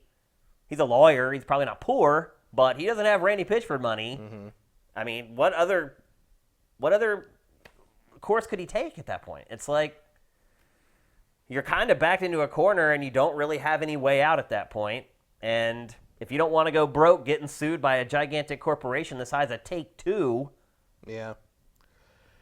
I don't know. We'll see how it plays out. How does it play out for Randy, though? So he's definitely not going to be on the Borderlands 3 press tour. I'm going to guess. Is he not? I don't think you want him out there for that. No. So Take-Two and Gearbox have released countless replies and rebuttals to this. Like Gearbox's lawyer is like working overtime. Like he or she is literally replying to every little thing that the ex-employee states or writes in a complaint. It is like very granular how it is addressed each one of these things. But when you start thinking about the parent company, Take-Two, and I'm first of all shocked that Take-Two is letting Gearbox handle this. Usually by now, Take-Two doesn't own them. It doesn't. No. But it's related to one of its projects that was worked on. The $12 million payment came from Take-Two, so it's still wrapped up in the whole saga in a number of different ways. But for whatever reason, it is just step back and let the studio's lawyers... Yeah, Take-Two is kind of doing my name's Paul, and it's between y'all. Yeah. I mean, that might be what it is. It's like, look, we've been mentioned once in this already. That's one time too many. You can keep the $12 million. We don't just stop talking about it. Call us when Borderlands is done. We don't. We'll be over here. We'll be over here rolling in the Red Dead cash. But the thing is if you don't send Randy out to represent Borderlands 3 and do all the press tours and all that kind of stuff, aren't you kind of admitting that something bad happened? No, you're just controlling the narrative because you want the tour to be about Borderlands 3 and not endless game journalists asking him about the allegations. Yeah, that would never happen anyway, by the way. Well, never happen. Depends where you go. If I were there, it would have happened. But the way most journalists go into these junkets, they don't ask questions. Yeah, like I suppose, but there's going to be it's like, well, you just skip Kotaku and. But see, Jason Schreier doesn't go to that stuff. He would for that. No. They'd probably still send the person who has to do the actual work around covering the game. Or they send both. Or whatever. I think you get both. And then you're at the point where it's like, well, are we denying interviews with the people we know are going to ask real questions? Or I mean, like. Well, yeah, they will. Yeah, I mean, but they've been doing that for decades. But it's simpler from a PR point of view. You just don't send him. You send other people. You send the creative director and some of the voice people and the guy who does Claptrap. And it's so obvious, though, what's going on then. So? Does that make it worse? Because they're going to write a story then they're going to write stories that Randy Pitchford is no longer pitching the studio's games. I mean, either way, you're going to have a bad story written about you. Yeah, but at least it doesn't get more traction, and Randy doesn't accidentally say something that everybody sound bites for 20 fucking minutes. That's a good point. And That's a good point. Yeah. It automatically if you keep him out of the spotlight, what the damage will be. If you put him in the spotlight, not with Randy, you don't though. If you put him in the spotlight, you have no idea what's going to happen. Yeah. I mean, he's always been a loose cannon. Yeah. I mean, he's just always he's been a maverick. He is. Yeah. I mean, that's probably what he prefers to be called, particularly since he. And that's one of the reasons they would always bring him out for stuff like this normally because he's entertaining. He's also very nice. Yes. Like if you meet him, he's like the nicest guy you'll ever meet. Yes, like I've talked to him several times about tons of different things. It's been very hard for me to rationalize this in my mind. Well, I've hung out with his wife at E3. Yeah, we all. Times. I mean, they're very nice. If you know him, you know her because she's always with him, tagging along. So. It's very interesting when you know somebody, at least you think you know them personally. Obviously, I didn't. And you hear this stuff about them because you start doing that. It's almost like you go through the different stages of grief. You go through like the denial stage, and then you go through like the reasoning stage where you try to explain it away, and then finally you get to the acceptance stage. And my acceptance stage is, I believe he probably took the $12 million. I mean, we'll find out. We probably will, but I've kind of accepted at this point that probably is what happened. There's been a lot of people corroborating that story already, so I'm pretty confident in accepting that. The rest of the stuff, look, I'm not going to judge someone's taste in porn. As long as it's not illegal and the people aren't underaged, do I have a right to judge somebody on that? No, I don't think I do. So I'm not going to... Maybe you don't keep it on the same thumb drive as your official documents that you leave in medieval times. Yeah, that has all the information for the next, 3 Borderlands games and, all the deals you've cracked with all the major publishers involved. Yeah. Like I mean, look, he made a huge mistake. Could you imagine how he felt the moment he realized that flash drive was gone? Oh, yeah. Oh, my gosh. We all get that. The porn would not be the first thing I was concerned about in that situation. It wouldn't be either. Well, particularly if you know that it's not illegal and that the people are of age. If he was talking about it on a podcast next, Yeah. I feel like it's probably not. That moment, though, when you realize that it's like that everyone's had that moment. They're like, oh, I lost my keys. And you've had that moment where that heat wave comes over you and your heart kind of jumps. Imagine what he felt that moment. I felt that when I've accidentally left, like, press kits right, places. Right, let alone, yeah, it was like, it's like, oh, no, they'll find out how many players it is. Yeah, you know, it's just, imagine him. Yeah. All that documentation. How fast did he drive back there? You know, it was all locked up, and he's like beating on the door, like, I know there's someone in there. Let me in. Like, and then he didn't get it. And I guess the next day, he probably just was like, well, I'm going to talk about it now to make myself feel better. So that's what I'm going to do. But this is probably the most salacious story I remember from all my time covering the gaming industry. Yeah, I mean... The prostitutes at E3, that was a big one. That was a thing. I don't know if salacious probably doesn't really apply, but the God of War 2 press event in Europe where they sacrificed a goat. You remember that one? No, I don't remember that. That was in Greece. I think that was literally actually in Greece, and it was a big like pagan whatever, and they actually sacrificed a goat, but like the goat was actually pre-bought for like whatever, and I don't know if they actually I don't think they actually killed it there, but it was like they had like a roast goat that was supposed to be like a sacrifice. It was like it was some scandal around it. Well, I remember like for Shadow Man. Most of the people we know didn't go to that because it was a Sony Europe thing. Yeah, so like yeah. It's not, nobody's flying out to the goat event. Well, I think also in Europe there was a Shadow Man thing or something Acclaim did where they they basically put people's tombstones in like a graveyard or something. Like, that was here. That was a thing where you could like rent out your tombstone or something to like show Shadow Man. That. And then there was the thing where that's not salacious, or it's just sort of tasteless. Right. That's what I'm saying. I think this is the most salacious thing that has happened in the games industry. Yeah, I'm trying to think. Like, not a lot of sex scandals, really. I mean, nope. There's a lot of harassment. Yeah. But not like this sort of like. They're not things that you would expect to see on like next season's Law and Order. We don't get to see behind the curtain very often to find out what your favorite developer is really like. Mm-hmm. I'm sure all our favorite developers, if we found out what they're really like, there are things that we probably wouldn't be too enthused about. But he was just laid bare, basically. But also, I don't have any inside information on this. But like, it would shock me to find out that the allegations about the porn stuff was true. Yeah. Like, that doesn't strike me as someone. I don't know Randy particularly well, but like, he never came off as creepy or skeezy like that. He didn't until I heard him describe what was actually in the porn that was on the thumb drive. Like, the way he described it and the verbiage that he used made me believe that this isn't his homeboy's first rodeo. Like, this is like a thing for him, porn.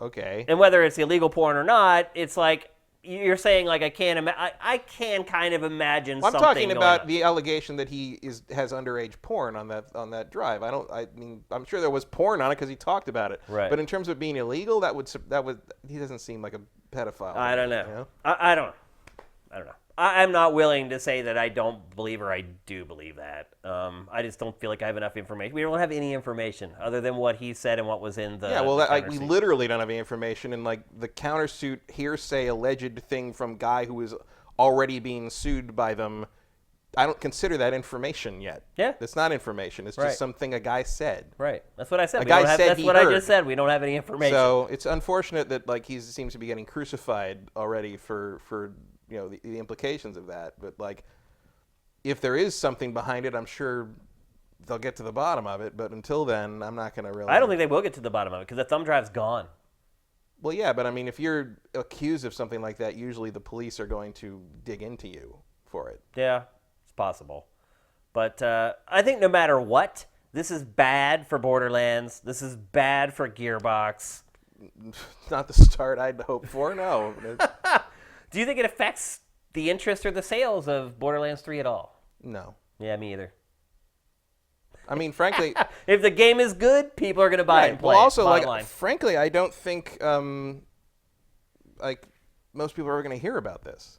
Yeah. Like the mainstream audience is never going to know this happened. I'm guessing there are people who are watching GameFace that don't even know that this was going on until we started talking about it. And again, it's one of those stories that you're not going to see a lot of podcasts talking about. I was pleasantly surprised that a couple did this week.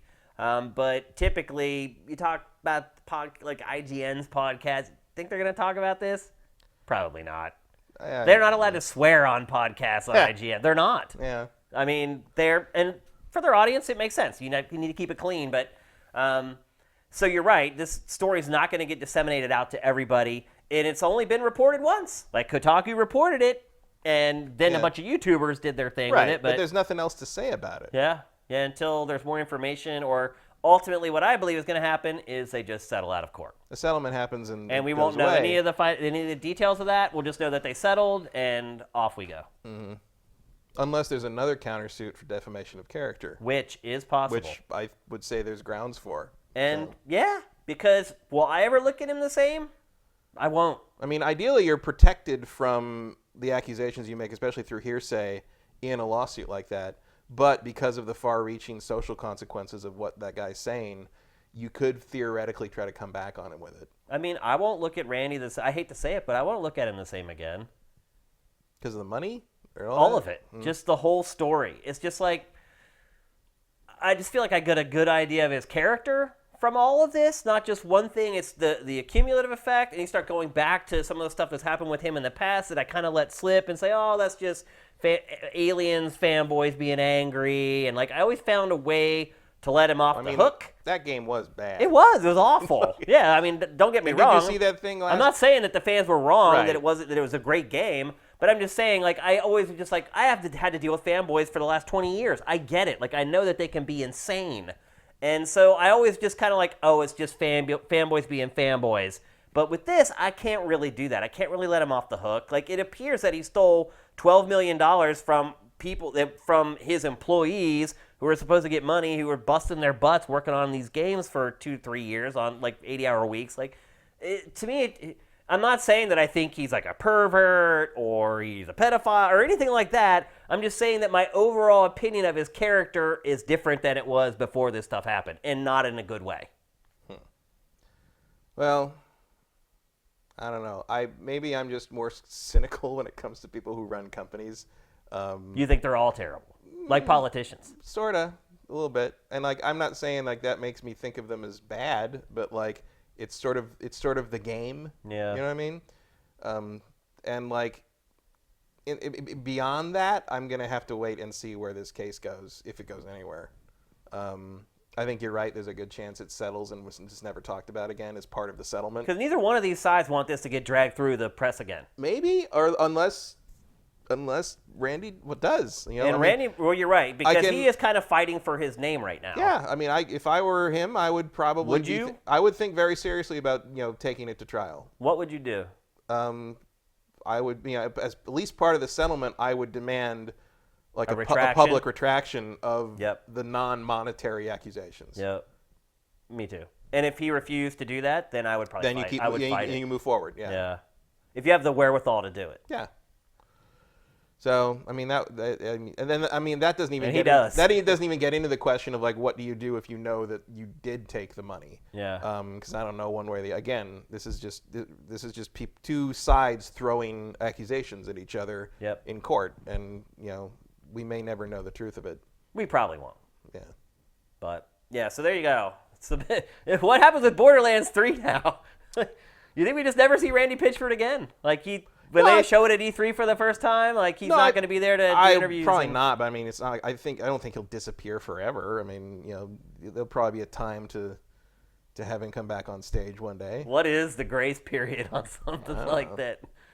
I don't know. Like, what would be Borderlands next? What would be Gearbox's next game after Borderlands 3? It'd probably be 3 or 4 years from now. So yeah, that probably would be enough time. Yeah. Well, I think after this, Randy will probably be more than happy to lay low for a little while. Or maybe not. I don't know. His personality, actually, maybe not. Yeah, he's a big personality, and he's and also like if he comes out of this feeling vindicated, if they, like he may come back harder than before. He would have no reason to go low. It's true. That's a good point. To go low profile, rather, not to go low. That's like he was just gonna be he's gonna be a dick forever. I don't think that's gonna happen. So yeah, I'm guessing we get more on this pretty soon because I don't think either one of these sides wants this to drag on for a really long time. No, and I wonder, like even the countersuit. I wonder if that guy thought it would get the attention even it's gotten so far. He probably thought no one would even see it. Yeah. I mean, Schreier was doing digging. Like, he dug through, like, legal filings and found it. So it wasn't like they sent out a press release to all the journalists. Like, hey! It's like PR. It's like, alert Kotaku! It's the suit's coming in. Yeah, that's not happening. So, yeah, he did some digging and dug it up. So, yeah, I think he's definitely surprised at what's going on right now. Yeah, so this is probably already higher profile than he ever dreamed it would be. Because he's getting dragged through the mud, too, now. So... yeah, I mean, obviously they filed a suit against him a long time ago, but it was kind of one of those things that was reported one day and forgotten the next. So him counterfiling just drags it all through the mud again, and now his name is getting dragged through the mud again. So, yeah, I think both sides just want this to go away as quickly as possible. Randy may have to make some reparations for the money if it turns out that they investigate and they find out that, in fact, he did take money illegally. But you know what? If Take-Two gave him a check for $12 million and said, this is for you, he didn't do anything wrong. Yeah, you'd be surprised what is not illegal when it comes to that kind of money. It's a bonus, so I don't know. I mean, you could end up in an ethical problem, but that would kind of be between. You could have all your staffers quit. Yeah, and your studio could go down the toilet. But in terms of that, it would probably be between the founder or the owners of the company is usually the question there. Yep. I don't remember who co-owns that with him or whatever. Because I know he's not the only founder, but I don't remember anyone except him. So yeah, I don't know. Like there's a 100 different ways this could go. Yeah. And I think we'll get one final story that is just settled. We don't know any of the details about it unless we see the person who countersued going and retracting the stuff that was in there. Yeah. I mean, I would. But I think that's the only resolution we'll get. That would be top of my list in that situation. If you were Randy, yeah, it would be like, You have to clear my name. Yeah, you have to say that was not a thing that happened. Yeah. It was something I heard, but as it turns out, it was not true. Yeah. Something along those lines. But anyway. Which actually can be a tough ask because things like I heard that gets you off the hook for a lot of stuff. It does, absolutely. Semantics matter when you're talking about the law, big time. And look, if this is all lies, I feel really bad for Randy. Yeah. Really bad. That would really, really suck if someone just randomly got mad at you and accused you of something you didn't do. I mean, look, people write false stuff about me on the internet all the time. But it's nothing like this, and it's nothing that would make my family question my integrity. When you start talking about stuff like this, that's where it really, really gets dirty. So I hope that if it is not true, that Randy does vindicate himself. And I honestly hope it's not true because I like Randy. I think every time I've hung out with him, he's been a great guy. So I hope if it's not true, he gets vindicated, and I hope ultimately it is not true. But we shall see. So let's move on. We're going to move to our next and last topic of this week's GameFace, and we're going to discuss Resident Evil 2. We talked about it a little bit during the SIFTD video game fantasy draft because I drafted it first overall for me, second overall in the entire draft. But what are they calling it? The one-shot demo? Yes, one-shot demo. One-shot demo has been on PS4 and Xbox One for the last several days. And PC. And PC as well? It's also on PC. Okay, I didn't know that. It is, and true to its name, you have one shot at it. And you basically have a 30-minute timer that you can use to play. People have found workarounds. For instance, if you own a PS4 and you have multiple accounts on your PS4, you can play it on one account and then flip over to another account and then play it on that account. And conceivably, you could keep creating accounts to play it as much as you want to. That seems to be the easiest way to play it more than once. There are some other things going on, I think in the PC version where people can go in and mess with their internal clock or whatever. A lot of the other ways have been probably not worth it. But But the way it is set up now is you have 30 minutes, and as far as you can get into the demo is as far as you can go. Now, I will say this. I watched a speed run of this demo, and they finished the entire thing in 1 minute and 57 seconds. So, conceivably, you can very easily make it through this entire thing. I played the game straight. In that speed run, the gentleman who was playing it just ran past everything, which brings its own set of concerns, in all honesty, that we'll talk about in a little bit. But have you ever played Resident Evil before? Well, yeah, I've played them all. Because that's how you speedrun Resident Evil. Oh, well, I've never tried to speedrun Resident Evil. Just because the speedrunners are doing it does not mean that's how you're going to be playing the game, I promise. Like, you can run through everything in every Resident Evil game without touching anything. Like, that's standard stuff. Now, there have been games where I've been able to do that. Yeah. Not Resident Evil, but just other games where I could just run past the enemies. And that's a flaw. That's a problem. It's not a flaw. It's how you play the game. Like, Code Veronica, you cannot get through that game without running past a bunch of zombies because there's literally not enough ammo. No, I'm not talking about Resident Evil. I'm talking about other games where I've been able to do this. And it absolutely is like the sign of a broken game, when you can just run past the enemies and their pathfinding or their AI isn't smart enough to keep following you. Well, they're zombies. I mean, they're not supposed to be smart. I bet you can't do that to the lickers. I don't know. Because I didn't get to a licker. Yeah, I didn't either. I was hoping to get to a licker. All I saw were cops eating cops. Right. And eating me. But the zombies in Resident Evil have always been like that. Yeah, they're brain dead or whatever. They're a little more aware in this one. They'll come after you in the next room, which, that was not a thing you could do when you had to load between each door, Yeah, that's a good point. So you've played it as well. Yeah. What are your impressions, Matt, of Resident Evil 2, the remake? I like it. Yeah? It's like a Resident Evil 4, but Resident Evil 2. But in a police station. Yeah. In the weirdest police station ever built. It is a very weird police station. It's like, how could you go to work every day in this building and not be like, I quit? Oh, I forgot my medallions with lions and eagles on them, so now I can't go to the bathroom. Yeah. Now, I know what you're seeing right now. You're like, oh my gosh, I've seen this a million times. But this is really the very first part of the demo, and it is very similar to what they've shown a bunch. But eventually, it allows you to open up an entirely new door and go to an entire new section of the police department and experience tons of brand new content. The first thing I would say is when I watched this demo being played by others over the last several months, and in all honesty, when I played it at E3, it was much slower. I don't know if they're nearing to finishing the game at this point. So maybe like the enemy placement is final now. They better be finished. But there are enemies everywhere. Mm-hmm. Like I constantly was in combat with zombies. Like no, they definitely pop up. It popped up a lot. I did notice, there's like boards you can find that you can cover up board windows to keep more of them from coming in. Yeah. It takes 3 good shots to the brain. You say 3, I say 6. No, I did it every single one I ran into. And you'll see in this footage. I think there's one zombie I literally shot in the head 8 times. 8 times. I never ran into one that didn't go down with 3.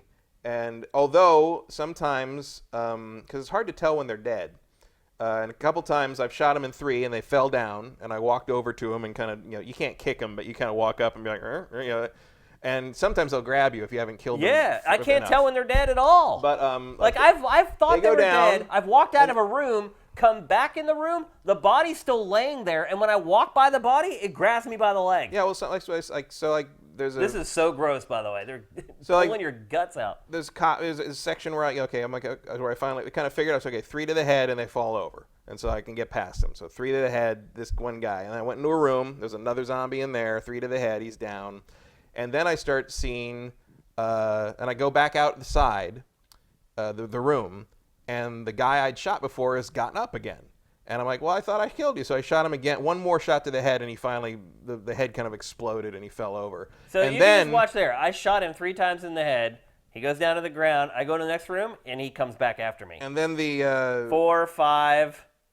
I don't know where you're getting 3, dude. Every zombie I killed took at least 5 shots. I'm getting 3 because every single zombie I shot went down in 3. And then sometimes when I leave the room, so like after I'd shot the guy again, suddenly the doors to the room I just left, which has no other entrance, start rattling. I'm like, okay, well, where is that guy coming from? Because I killed the only zombie there. And the same zombie comes out with all the same bullet wounds in his head, and I shoot him again, and his jaw flies off, and he falls over dead again. So 3 was the magic number to make them go down so I could get away, but sometimes they get back up. They get back up, yeah, absolutely. And I like that. Like, it's like you don't know, like... Also, the detail in the damage gore on the bodies, where you shoot them matters, will cause different kinds of, like shooting them in the top of the head brings them down faster than shooting them just in the face or in the jaw, because you got to aim for the brain. But shooting them in the jaw will cause jaw damage, and like it'll hang or like blow the jaw away.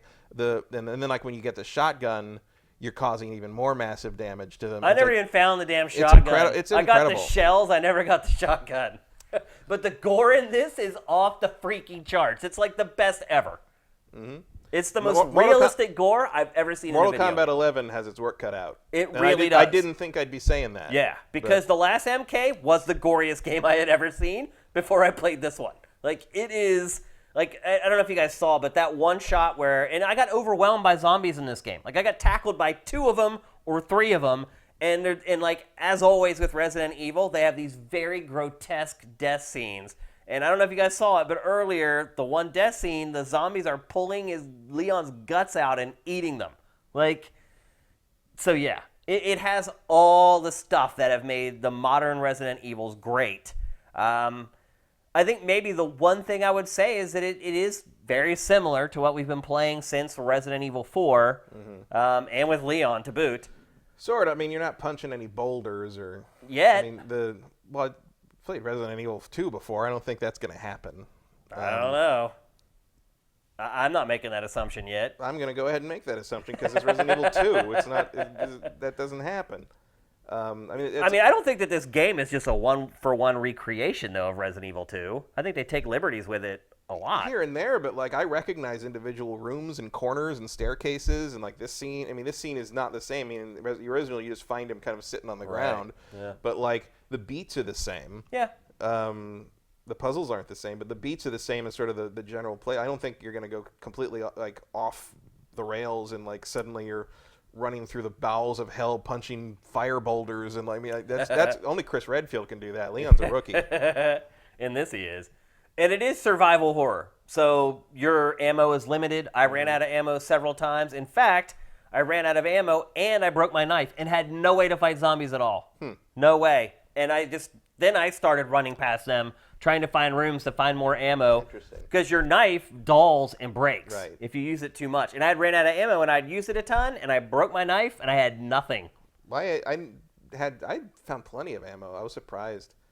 It's like I said, I'm using 6 or 7 shots to the head every time they drop a zombie. Well, you gotta wait you gotta aim. You gotta wait. You can't move. That's the other thing. Is like, you can move while you're aiming in this, but you're much more accurate if you stand still, which is hard. Here's some other really good Which is hard because like your instinct is to move away and like, keep them at a distance so you can aim better, but then you're gonna like your bullets will go wide of where you're aiming. So I taught myself to stand very still and just shot.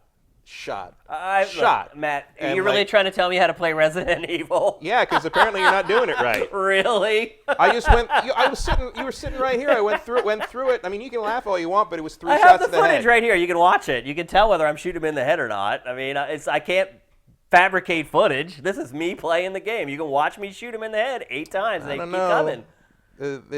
It was every single zombie 3 shots. Well, good for you, because it didn't work that way for me, and I ended up out of ammo. And the demo didn't end because the time ran out. I had 4 minutes left, but the internet dropped, and apparently it won't let you play if you're not the demo if you're not connected. I assume to keep the time limit honest. But I had like 20. So right there was 3 shots right there before he even fell into the window. Now he's up. I didn't see it. Rewind it, Sam. The beauty of the TriCaster. All right, start there. This is really creepy too, by the way. That looks really good. 1, 2. Okay, that was a now wait. That was a jaw shot. 3. So doesn't even phase him. Doesn't even phase him. Gets right back up. That was 2. Oh, come on. The second shot was in his jaw. You have to hit the brain. That is how detailed this shit is. The other thing, too, is when you struggle with an enemy, you can use your knife to stab them, but when they go down, you have to retrieve the knife. It stays, like, in their body, so you don't actually keep it. I thought that was pretty cool. And then 3. Not dead. Still there, but See, that was a that's jaw what I'm shot. saying, dude. Again, it was a jaw shot. You got to hit the brain. You got to hit the brain. It's bullshit. Anyway, not bullshit. They're bullet sponges. They take way too many bullets. They take 3. When you play He's still going. When you play it, you'll see. When you play the whole game, you'll see. Okay. Anyway. And the other thing is, so I don't know how much you found, because I used the knife like once. No, I used it a ton because I ran out of ammo. I saw there was I just sliced that guy to bits. I see there was a bar on it. Like, yeah, it wears out pretty fast. There must be a way to sharpen it. Well, it was pretty good on the ammo. The other thing, I ran out of inventory real fast, but I did find 2 hip packs that added 2 more slots each. Oh, really? So clearly there's... I found tons of stuff. I found a green herb. I found 2 red herbs. I found first aid spray and a toilet. I found the map to the first floor. I found a key to a gun locker, which I never used. I found another, I think it was a spade key that I never used. I ran out of time eventually. Like, once I got up to the very top of the police station, I went into, the second room and I ran out of time. I wasted too much time looking around. Yeah. I was too interested in stuff. What's so weird that they... Setting this up this way, I think, was just dumb. Because it's like you're basically forcing people to run through a game where they're supposed to get absorbed in the atmosphere. It's weird. I feel like it's Capcom just saying, well, we don't want to give them too much because then maybe they won't buy the game. It's like, no.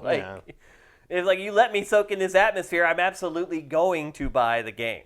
Yeah, and also, Resident Evil 2 is a very long game. It is a big game. Yep. It's not a pushover. And if I remember, it took me 24 hours or something. Well, because you have to play both characters. Right. You went through both discs. It just depended which one you picked first. And there was, slight differences with each one. I always picked Leon first. In this, you have no choice. You have to play as Leon in the demo. I'm sure there'll be a choice in the final game.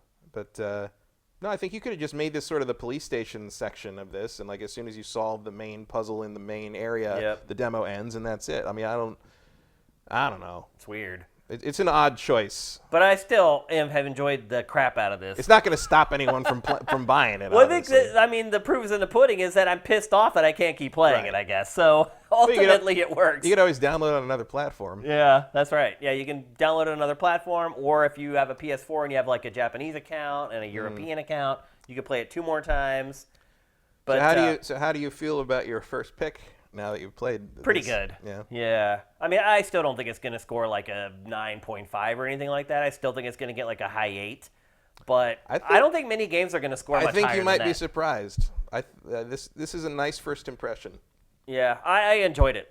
When it ended, I was like, no.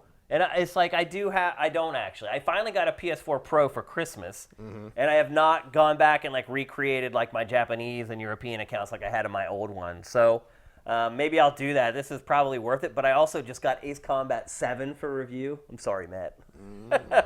So I need to kind of start playing that, so maybe I won't go back. But I after playing this, I feel very good about my pick. Not because I think it's going to score a 9.5 to a 10, but because I think it's going to be one of the best games this year. And that may end up just being a high 8 in 2019, depending on what happens with all those Sony first-party games. Yeah. But... I'm totally happy with taking it second overall. I'm cool with that at this point. So it's a ton of fun. It only lasts 30 minutes. It's low commitment. Probably took me 20 minutes to download it, something like that. Highly recommend you go download this. Whatever platform you have, PC, Xbox One, PS4, it's out there. Yeah, it's plenty of time to decide whether you're into it or not. Yeah, it's just, you'll figure out real quick. If you're into it, you want more. I think after you have your second altercation, you'll be all in, and you'll go put your money down for a pre-order or...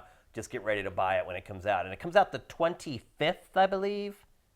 Maybe? I think that's the release date. I don't remember. It's soon. It's coming real quick. So not much longer to wait as well. So get yourself a taste, the first 30 minutes of the game. Is that another Friday? That's actually not the first 30 minutes, because the beginning of RE2, you have to make your way. Yeah, you're in the city, and that's probably the second 30 minutes or so. Yeah, something like that. So nice little cross-section of the game. You do get a chance. I mean, I didn't get to mess with the shotgun, But you said you got it. Yeah. And I've seen footage of people getting a shotgun, and holy cow. Oh, yeah. Holy cow. That thing is a gore bringer.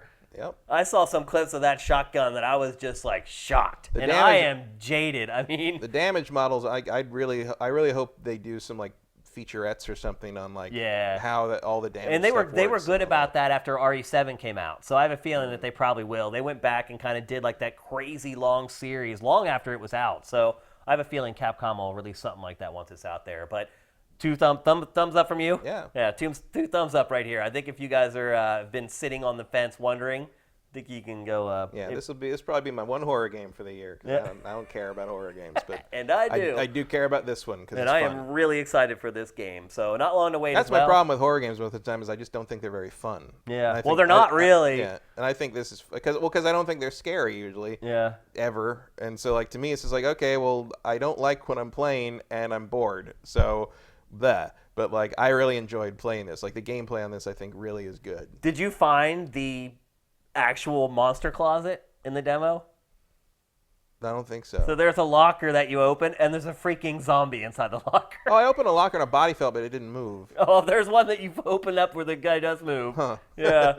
It's crazy. It's like we make fun of monster closets. It's almost like Capcom was like, oh, we'll give you a monster closet. I did like the room I found the shotgun in has a bunch of like lockers that open through a digital code. Uh-huh. And like every locker is like code like 2 something, 203, 204. It's like that's the block of lockers you're in. Uh-huh. And you go to the pad and the 2 button is missing. And I'm just like, you dirty Resident Evil. Like, you have to find that. You have to find a freaking key. Thing. And of course there's a note next to it. This is like, the pad's broken, someone better go find another key. It's like, oh, you. Yeah. I hope it doesn't get too far into that stuff. Like, that is one thing I think they could dial back a little bit from the original RE2. And you know that key is going to take up the same inventory space as the shotgun. Oh, yeah. And already I've been doing the inventory management stuff. Like, I filled up my inventory already. Like, I didn't get 2 extra slots like you did. So already I got to a point where I was like, well, I guess I need to combine this red and this green herb into one so I can fit this extra, like, shotgun shells for the shotgun I don't have yet. Like, I'm already doing that, like, mental gymnastics with my inventory. So pretty much all Resident Evil elements present and accounted for. Yeah, just it doesn't have the the slots are uniform, so Yeah. you don't have the thing where you have to sort of play Tetris with your bazooka. Not yet. I have a feeling you might, though. Because you start getting bigger guns, you know you're going to get a gun that it takes up 2. Did the shotgun take up multiple? No, shotgun took up 1. Oh, it did? Yeah. Oh, okay. That's kind of a big And deal. I did not run into a point, because I kept, you can pick up ammo and it lets you combine it with the ammo that's already in your inventory. Yeah. I did not hit a point where my ammo had a max, even though I got into like the high 20s at one point of pistol bullets. It's good. So It's encouraging. I felt like I was properly equipped to deal with what was thrown at me. I'm sure that will change once the more interesting monsters show up. Yep, absolutely. So but I was like, I had to convince myself to use the shotgun. I was like, because normally I'm like, I gotta save the shotgun. I gotta save it for liquors or whatever else. else. Like, nah, I should just see what Only it does. the big like, boys, boom, yeah. Well, in this demo, you got 30 minutes, so just let it fly. Yeah. So there you go. That's the RE2 demo. We highly recommend you go download it and play it. Turn the lights out, put some cans on, and you will lose it just like I did. Yeah, tons of audio options. Oh, yeah. And the audio sounds amazing. It's really good. Like, you can totally tell. Like, the one thing I will say is, we were talking about how zombies go down, and then you're surprised when they get back up. Well, if you listen, there are audio cues that'll tell you that zombie isn't completely finished off yet. Yeah, they're not quiet. Yeah. So there you go. Not much longer to wait for the full thing. A lot of bubbling gases and stuff. Yeah, lots of gurgling and the sound of the sound design is great. The whole thing is pretty awesome. So go download it if you haven't already. I think you're gonna love it. Which brings us to our trailer of the week. Now, generally the year starts off pretty slow for trailers, but so many big games are coming in the next few months that really the media circus has just continued on. And so the trailer of the week this week is for actually a big game. In fact, it's a game that Matt drafted in his draft. I think you took it 4th? 5th or something. I think something 5th. like that.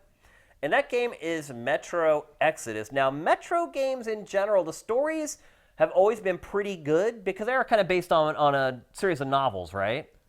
Yeah, loosely. Loosely. Like, it's not like a one-to-one thing, but yeah, they're based on in the same way that kind of like Witcher is. Yeah. Like, they take the characters and they kind of do. They take the characters, they take and the they world. take some liberties. They take some liberties. They take some characters and they take some liberties, which is the case with Metro. But the first one is a more direct thing, but like the sequels have not been direct adaptations of the sequel books. Right. And Metro games, they've never really pushed the narrative all that much, but that appears to be changing with Metro Exodus as they have put out a separate story trailer. Let's roll it. The sun on my face. Fresh air in my lungs. The grass beneath my feet. I'd heard of such things, yet I lived in a world without them. An underground world. I have no recollection of life before the blast. There's only Metro, nothing else. Just a girl when the bombs fell. You were right all along. It's not just Russia out there. It's the whole world.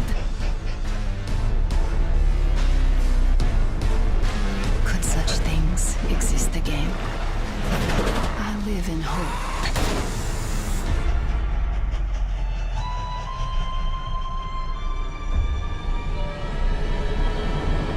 Let your hands slay the enemy's servants with no rest or mercy.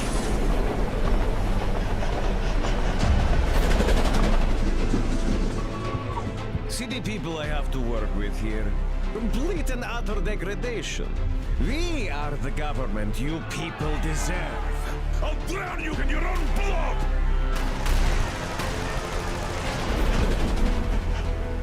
So you do understand. There is no other way.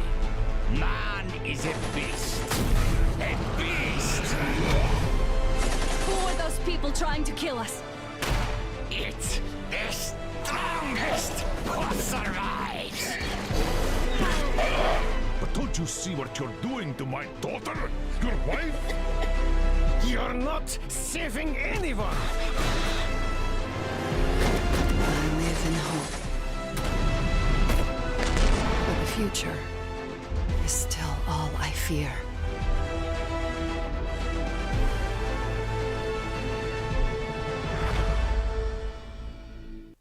So already, that's more pros than I think I've gotten out of the other Metro games combined. So well, they had some stuff. I mean, they're at least they focus on the same characters moving forward through the story. Yeah. You're also, I can't remember the guy's name. It's not Alexios. It's some Russian name. I can never remember. Vladimir. No, it's like it's Alexi. I don't know, but it's the same guy. He's been your player character all three games. So. Yeah. And but the games are known somewhat, especially the second one, known for like more the world building and the story to some degree. Yep. Not just shooting demons in the face and Nazis and communists. Mostly communists. A lot of commies. Yeah, the Red Army is sort of the main antagonist. Yeah. I would say.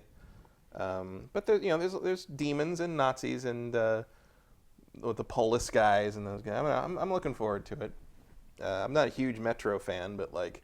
Just because it's, it was a survival thing, but the remasters actually added an option to play it in Spartan mode, which is like less survival stuff and just more run and gun, and more forgiving stealth, which I thought was made it much better for me.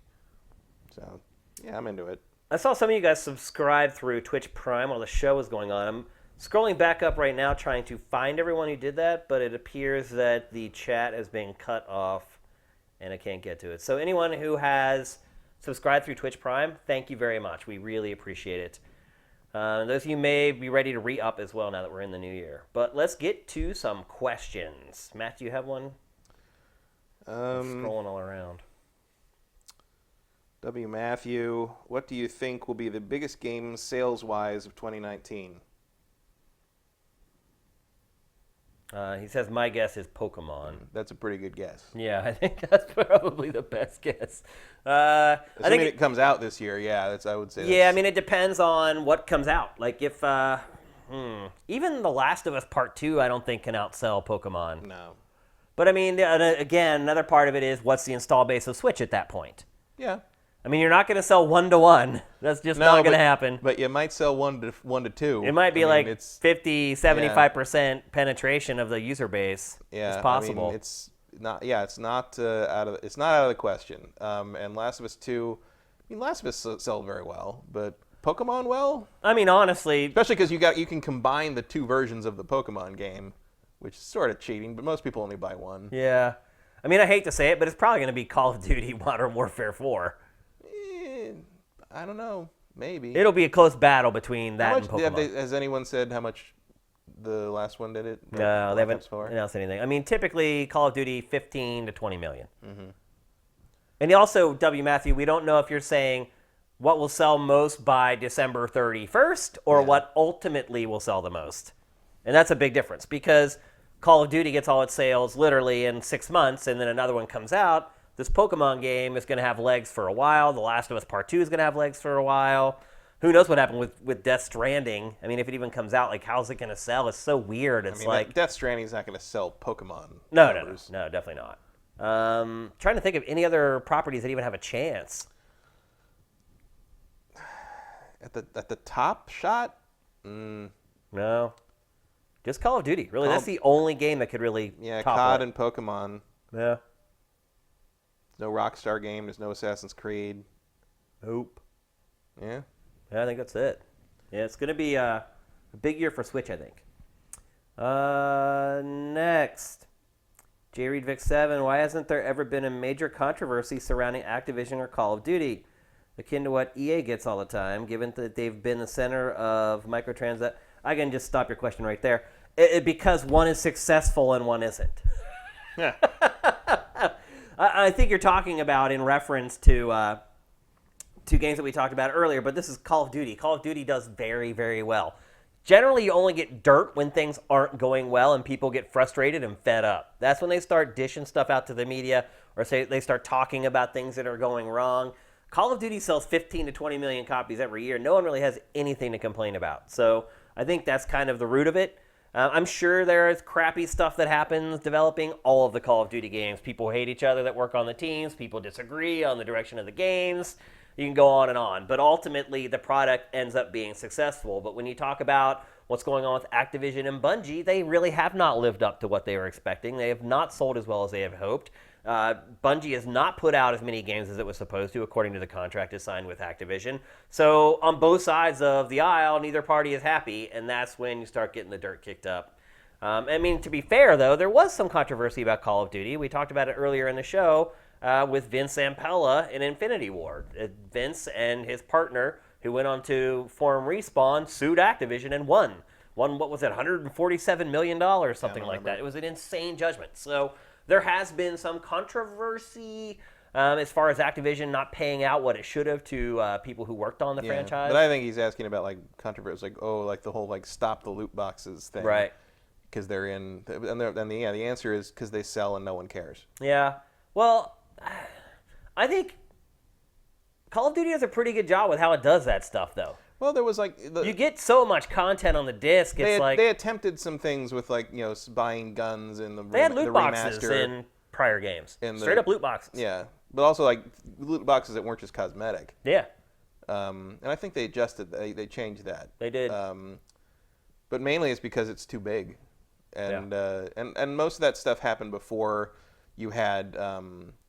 It's a weird mix of it's too big and it's not big enough because Call of Duty's big enough that it can just sort of ignore the complaints, whereas Fortnite was so big, but it was also kids. Yeah. It's so popular with kids that's when you finally got some of these other countries starting to look into their gambling laws and how they applied to those things. Yeah. So I would say Call of Duty was actually kind of in a weird sweet spot where they were big enough to ignore the complaints, but weren't far-reaching to they're also M-rated. They weren't far-reaching to the youth market enough that parents got upset about it. Yeah, an M-rated game lets you off the hook in a lot of situations. Yeah.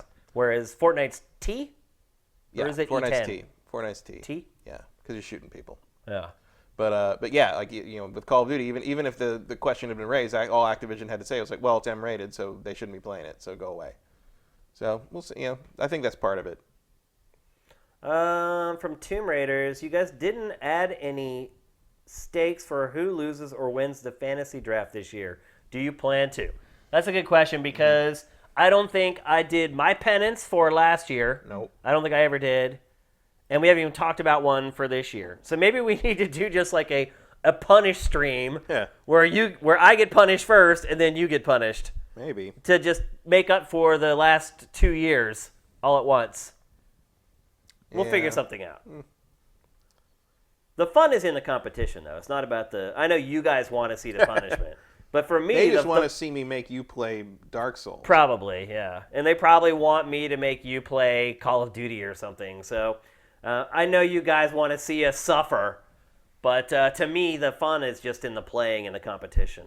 So I think I would probably just make you play fighting games with me and just try to win one round. Because you don't like to lose, so after a few hours of that, you just be really mad. I would not last a few hours of that. I'll guarantee you that.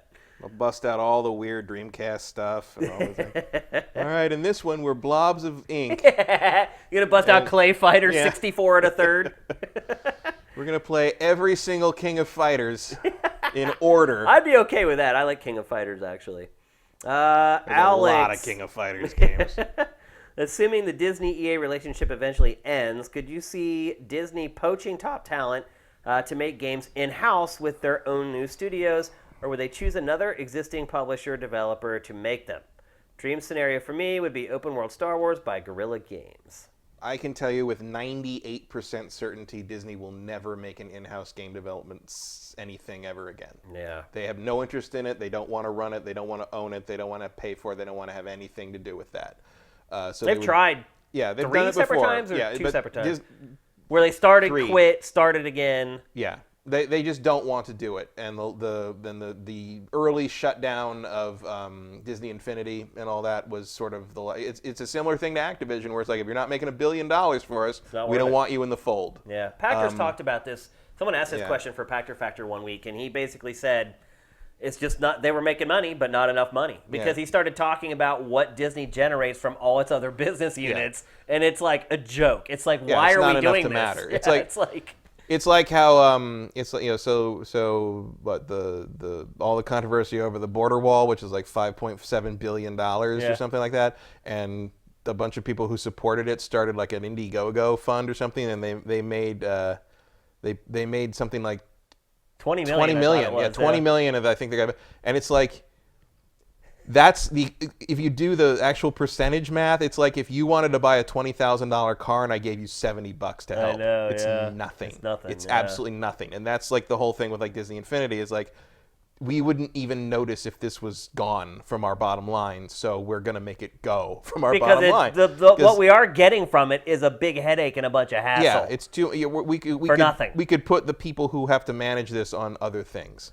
And I'm okay with Ubisoft making Disney. Like, I'm okay with other publishers doing it. I mean, Disney, would you be happy if Disney just started random studios and just started, and also remember, if they'd be bad games? Remember, this is not Disney's decision. Yeah. It's Lucasfilm's decision. Because what Disney has decided is to hand Marvel and Kingdom Hearts over to Square. But Lucasfilm picked EA. So we'll see what Lucasfilm decides to do going forward. I have a feeling they're going to be like, we're going to get the hell out of Dodge. I don't know. I mean, we've mentioned that before, but it's just like pulling yourself out of that relationship that you've spent years building a pipeline for, and starting over with a brand new company is just, oh my God, it sucks, but sometimes you got to do it. I think with, in the light of today's news where they canceled another one, and now, so basically now we're looking at Fallen Jedi. What else is in the pipeline? More cancellations than announcements. That's true. Think about that. We've had more cancellations than releases. Yeah, oh yeah, way more. Way more. So now we got Fallen Jedi and Battlefront 3. Battlefront 3? Battlefront 3 is coming. So, dropping the ball. Joaquin Dragoon, are you ever interested in anime games like Jump Force coming in February? Me? No. No. Not Sorry. that one. I'm too old for most, because I cannot resonate with anime anymore. I never really did. Yeah. Like when I was like, I don't know, like 19 years old, I was really into animation just in general and like 3D animation, because it's like the first time, like I used to watch Liquid Television on MTV, and you get like the first look at anime in the U.S. really to a commercial audience. Well, 10 years later. To a commercial audience, though. Voltron, Robotech, Astro Boy, Speed Racer. Anime had been part of the commercial landscape. But they weren't. It wasn't called anime then, though. Well, it was just cartoons matter. from Japan. Japan. But Japanimation or whatever you call it. But like that had been introduced already to the market. Liquid Television was a much more niche thing, and I actually can't remember any anime from it. Actual Japanese animation. Ion Flux. Aeon Flux is not Japanese. Is that Western? That was Western, and I think Korean. Okay. That was not Japanese anime. That was I loved it, but it was not. It looked like it. Well, the style is there, but it actually has a slightly different. I always knew it was not that because it also had a lot of heavy metal magazine influence. There's some shit going on there, but animes. I mean, that's what I'm saying. That show convinced me to start looking into anime, and then I started watching stuff like the more commercial stuff, like Akira, Vampire Hunter D, stuff like that made the rounds. Well, that's the kind of age. I mean, to me, I did like anime growing up, but I liked Macross and Gundam and like kind of the stuff of the time.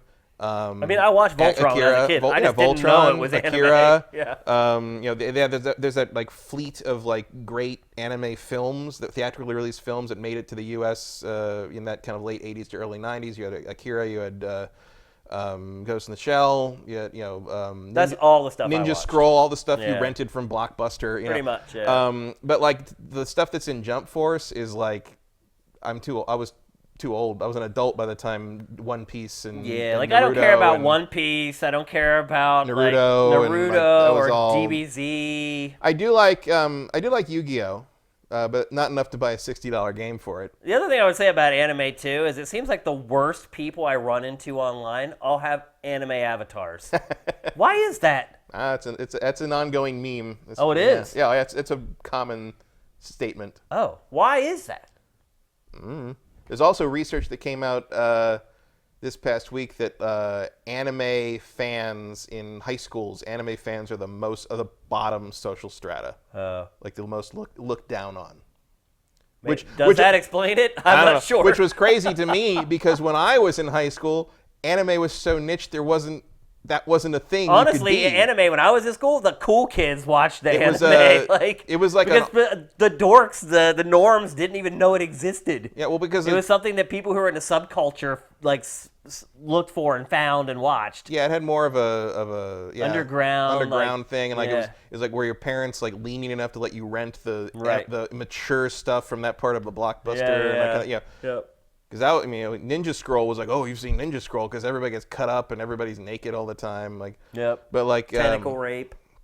Yeah, Urotsuka Doji. They had that at Blockbuster in part because I don't think they knew what it was. It's like, that's hardcore stuff. But like, the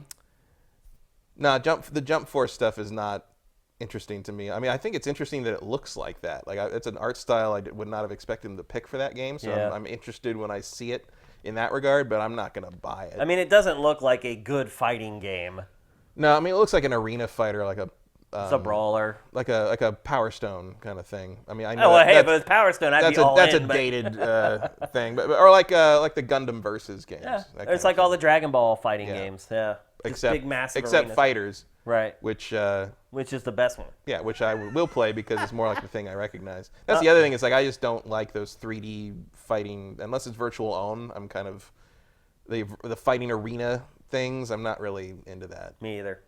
Justin Horman, what game have you bought the most times? Super Mario Brothers. Yeah, no question. Yeah. That's even closer. If you want to like eliminate things that have just sort of ended up on my various systems, probably The Witcher 3. One of the Witcher games, because I have every version and every release and I have four different versions of the original and like every version of the second one, and then like the re-releases. Like it's probably a Witcher game in there somewhere, or Eco. I have a lot of copies of Eco as well. Yep, and just got another copy of Eco last week thanks to the stand user. That's right. Joaquin, you've asked a bunch of great questions, but we're gonna just go one per user tonight. Casey Wright, why no MLB The Show for the Fantasy League? It always scores in the 80s. I forgot. Yeah, we just frankly we're not perfect. We're not computers. We can't remember every single game.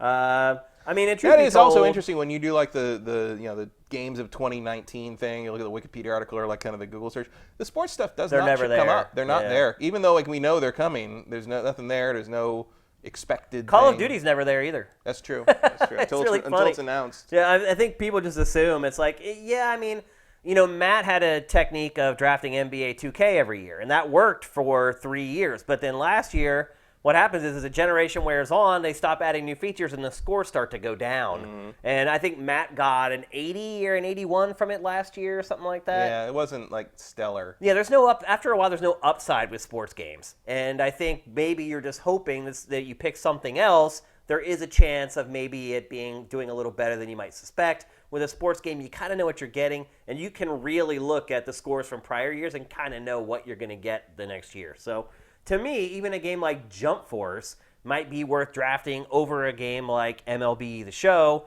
because, yeah, okay, you may say right at the beginning, oh, well, obviously MLB The Show is going to score. You don't know that. We know what MLB The Show is going to score, but we don't know how high or low Jump Force is going to score. So, I'd rather go with a game that may have a chance of having a little upside, but maybe scores 0.2 lower than that 8 that I know a sports game's going to get. Oh, by the way, we are doing a draft with Sifters. And if you want to get into the league, I think the draft's happening on Friday, like all day. But if you want to get into the league, talk to Mick Womble, who you can find anywhere on Sifted, or you can go into our Discord, and they're talking about it there. But draft is going to happen on Friday. So if you want to get in, make sure you get in touch with us. Or you can just @ me on the site. Just DM me @ Shane on Sifted, and I'll point you in the right direction so you can get in the league. Let's answer one or two more. If we got them anyway. Headingham J, if RE2 is successful, would you like to see a remake of RE3? Yeah. Sure. Yeah, absolutely. The only one that I probably don't know if it could be improved with a remake is Code Veronica. Code Veronica would be a hard one. Because it's already in 3D. Well, you could improve it by making it not control like complete shit. Yeah. Because, man, like... Yeah, you go back and play that now, it is not holding up. Look, I don't like the old survival horror game. I think the tank controls. The tank controls in conjunction with the static camera. Like when you do like Silent Hill when the camera moved, I found that better because but no, you're trying to create like a movie like atmosphere. No movie's just a bunch of lockdown shots like that. It always looked artificial and a technological limitation to me. But I had some friends who are hardcore horror fans and loved all the Resident Evil, loved all the horror stuff. And the remasters would come out on GameCube and on Xbox Live, and they'd buy them and play through them again, and I'd be like, I can't do this. I just hate it. I never liked it. I played it in spite of itself, and now it has even less appeal because I've already played it and it's 10 years out of date. But when Code Veronica came out on Xbox Live Arcade, those three guys, they all bought it, and within, because we would be on the headsets in like the group chat playing different things and talking, and within 30 minutes, all of them were like, I can't do this. I can't. Oh, I love this. Code Veronica when it came out. I thought it was my favorite one for a while when I it came out on loved the Dreamcast. But they all like, this is too far gone. Yeah. It's unplayable now. It's terrible. And yeah, when it came out, I loved it. So I think you could. That is one of those games where I was wrong ultimately. I think Code Veronica could be a really interesting study in how a remake could like make something that just has not aged well at all, like still work again. Yeah. But I think the problem is that like the villain would be very problematic now. Yep. That's one way to put it. It's basically like Trans Panic the villain. Pretty much, yeah. I think it might be best to just let that sleeping dog lie. Absolutely. Especially because it doesn't add anything of value to the mythos, really. Yeah. Like it's except that opening cinema. That opening cinema with Jill like doing all the badass stuff is pretty cool. It is, but yeah. I can just go back and watch that on YouTube when I need to. One last question. This one comes from Vincent. Did you guys see the pre-alpha footage of Disney Infinity 4? I absolutely did. It's on Sifted right now. That's crazy. They were real far on that thing. I mean, they just pulled the plug right at the end. It appears, yeah. And they kind of did the same thing with that the Marvel Heroes game. Yeah, the Gazillion was on. It's like I like that game a lot. At a certain point, it's just called cutting your losses. Pretty much. Because they're like, wait, we haven't sent all these toys into manufacturing yet? Okay, saved by the bell. We've only burned $20 million making the game so far. No big deal. Yeah. When you talk about warehouses full of toys that no one will buy, that's $20 million's nothing. So, yeah, I was shocked to see how far along it was, but at the same time, I can still understand why they killed it. Yeah, and if they'd gone ahead with it, I think we'd still see some of those things sitting on shelves today. Absolutely. That whole thing was over. Yep. I mean, you still see Skylanders today sitting around at Target. Oh, yeah. I have Skylanders in my closets that I need to just throw out the window and hope somebody picks it up on the street. I saw someone ask about how do you get to the Discord. There's a Discord link in the footer of the website, and there's also an image in the top carousel that just says Discord gigantically. Just click on it, and that'll take you right to our Discord channel. So that's it. GameFace episode 153 is a wrap. Like I said, we are doing our summit in 2 days. Stay tuned to SIFTD's Twitter page, which is @SIFTDGames, and we'll let you guys know the exact time we're going to do it. It'll probably last an hour or two. I will have stuff organized. It's not going to be this crazy mosh pit of people throwing ideas out there. It will be very organized. You guys will have appropriate times to kind of give your feedback. Otherwise, it just turns into chaos and we get nothing done. So it'll be very structured. I'll have kind of a list of stuff that we're going to go through, bullet points. And I'll ask for your input whenever we need it, and we'll go from there. So, as always, SIFTD is all about us, not me, and not we. And we want to make sure it's a site that you guys want to go to and a site that we can succeed with going forward. So, start putting your thinking caps on, start jotting down some notes over the next couple of days if you're so inclined. And we'll see you guys on the summit on Thursday. Again, if you're watching the show on YouTube, it would be awesome if you could give us some money on our Patreon. If not, just go down below, and there are directions to hook us up with Twitch Prime. You can give us a free $2.50 every single month. So with that, everyone have a great week. GameFace is up and out.